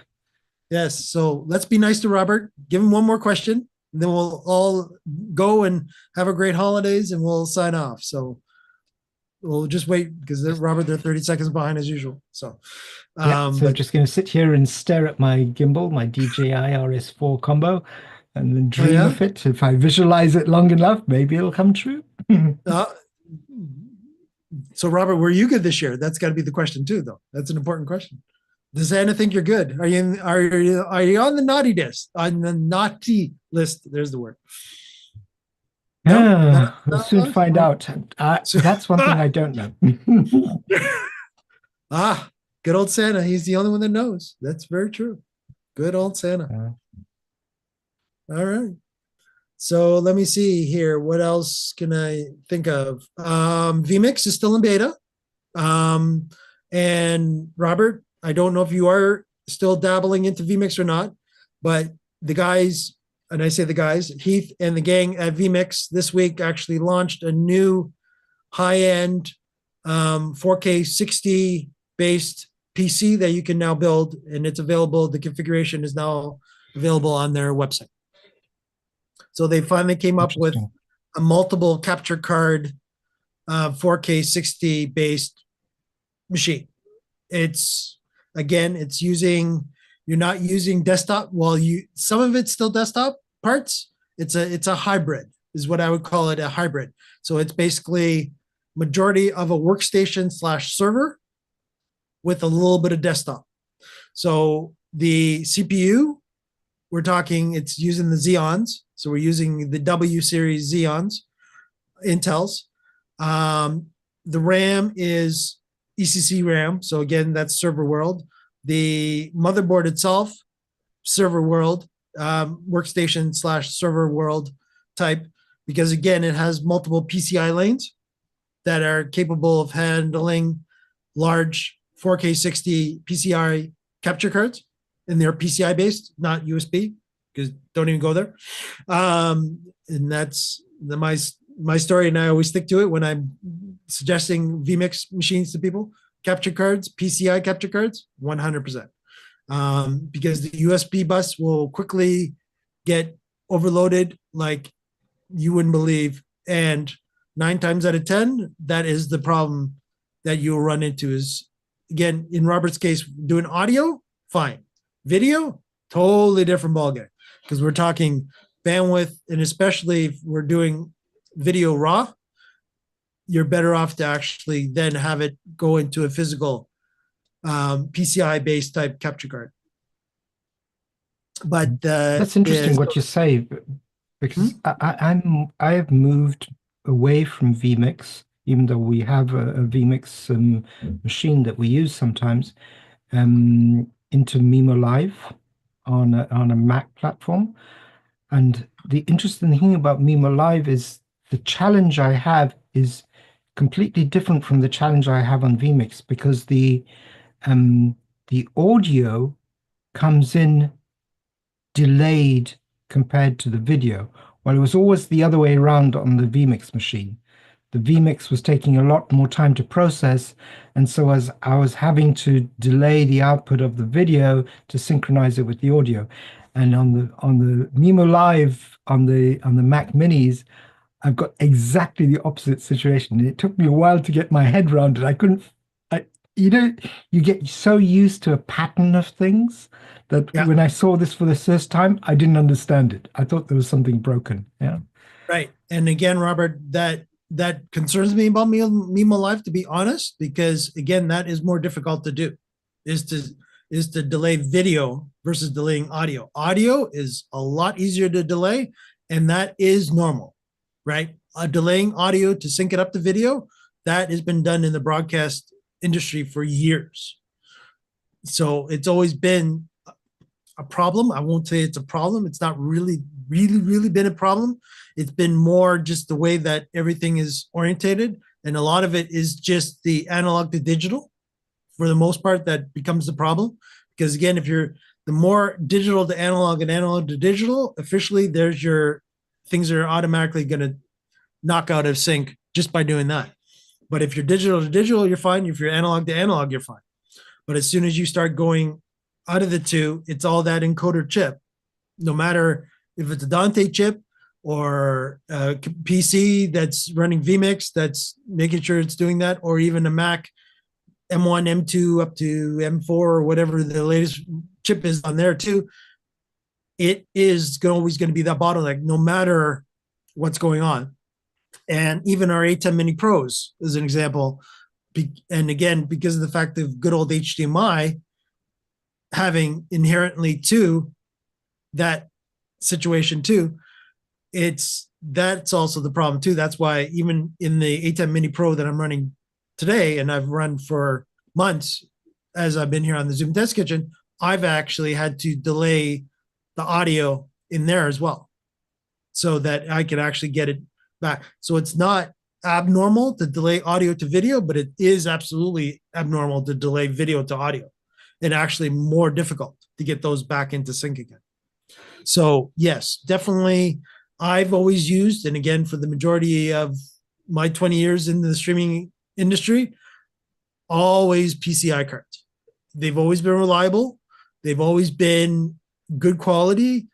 And majority of the time, because what the actual PCI cards take advantage of that a lot of the USB don't, is that on the actual PCI cards themselves, they have the encoder chip on them.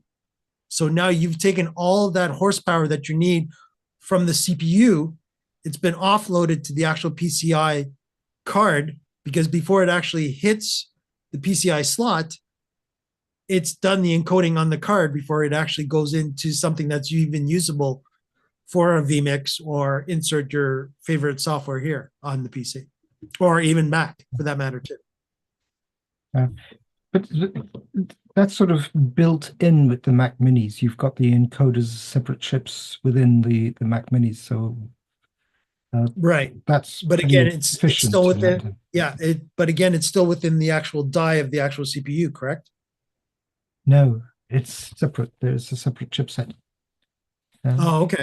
All right. So maybe, I don't know, but maybe there's a limitation on the bus at that point, but I don't know. I don't understand this well enough to be able to comment. But definitely the encoding output out of the Mac Minis is super cool. It's very reliable. But what I did encounter is when we spoke about this at one point where I was having issues with using the ISO recordings in vMix. If I am encoding on a Mac Mini and sending it out, for example, through RTMP, and I switch the recording on, then I get an overload and everything breaks up. Right. So the ISO recordings, I don't think we realize how intensive in terms of all of the processor, the bus, the memory that ISO recordings are. It's super, super intensive. Yeah. And again, it just depends on how Andy and the group are actually utilizing when they're actually bringing that out, right? It all comes down to the science behind the software, right? How they're actually utilizing the actual, in this case, the M1 and the encoder that you're telling me about, chips that are built into the Mac Minis and such, to make sure that they utilize all the full capabilities of it and offload it as much as possible to even the GPU that, if it's the encoder based or even the GPU based on the Mac Mini, that they're utilizing that first before they even think about using the CPU. So in the regards of the new vMix unit, they're still suggesting to use I think it was an RTX 4080. So still sticking with an NVIDIA. But so my suggestion, and I've run vMix many, many years, is I've actually run my NVIDIAs on Quattros. Because again, what vMix loves is the CUDA cores. If anybody, without going too geeky, the CUDA cores is what vMix attacks like crazy. So the more CUDA cores the actual graphics card has, the better off you are. And again, who loves the CUDA cores now is AI. So that's what AI is using. That's why a lot of the server farms are loving NVIDIA because of all the CUDA cores that are built into the actual GPU of the NVIDIA chip that allows AI to be so quick in its responses and doing its calculations and such. But that definitely, that would be my suggestion. If you could, again, the Quattros are not desktop, so you are increasing your bill. The Quattros are Quattros for a reason, and they're built for workstations, where that was the only disagreement personally that I would have is using a consumer grade graphic card still. I would actually go up to the Quattro. They don't feel that you need to go to the Quattro. For me, if I'm keeping everything, if everything's already running workstation level, CPU, GPU, RAM, motherboard, then I might as well keep sorry, let me do that again. CPU, RAM, and motherboard, then I might as well keep the GPU as well, being a workstation / server grade, because it then could potentially be your bottleneck. And in the vMix world, you don't need the NVIDIA card to be the bottleneck, especially when vMix loves attacking the NVIDIA and utilizing it to the fullest extent.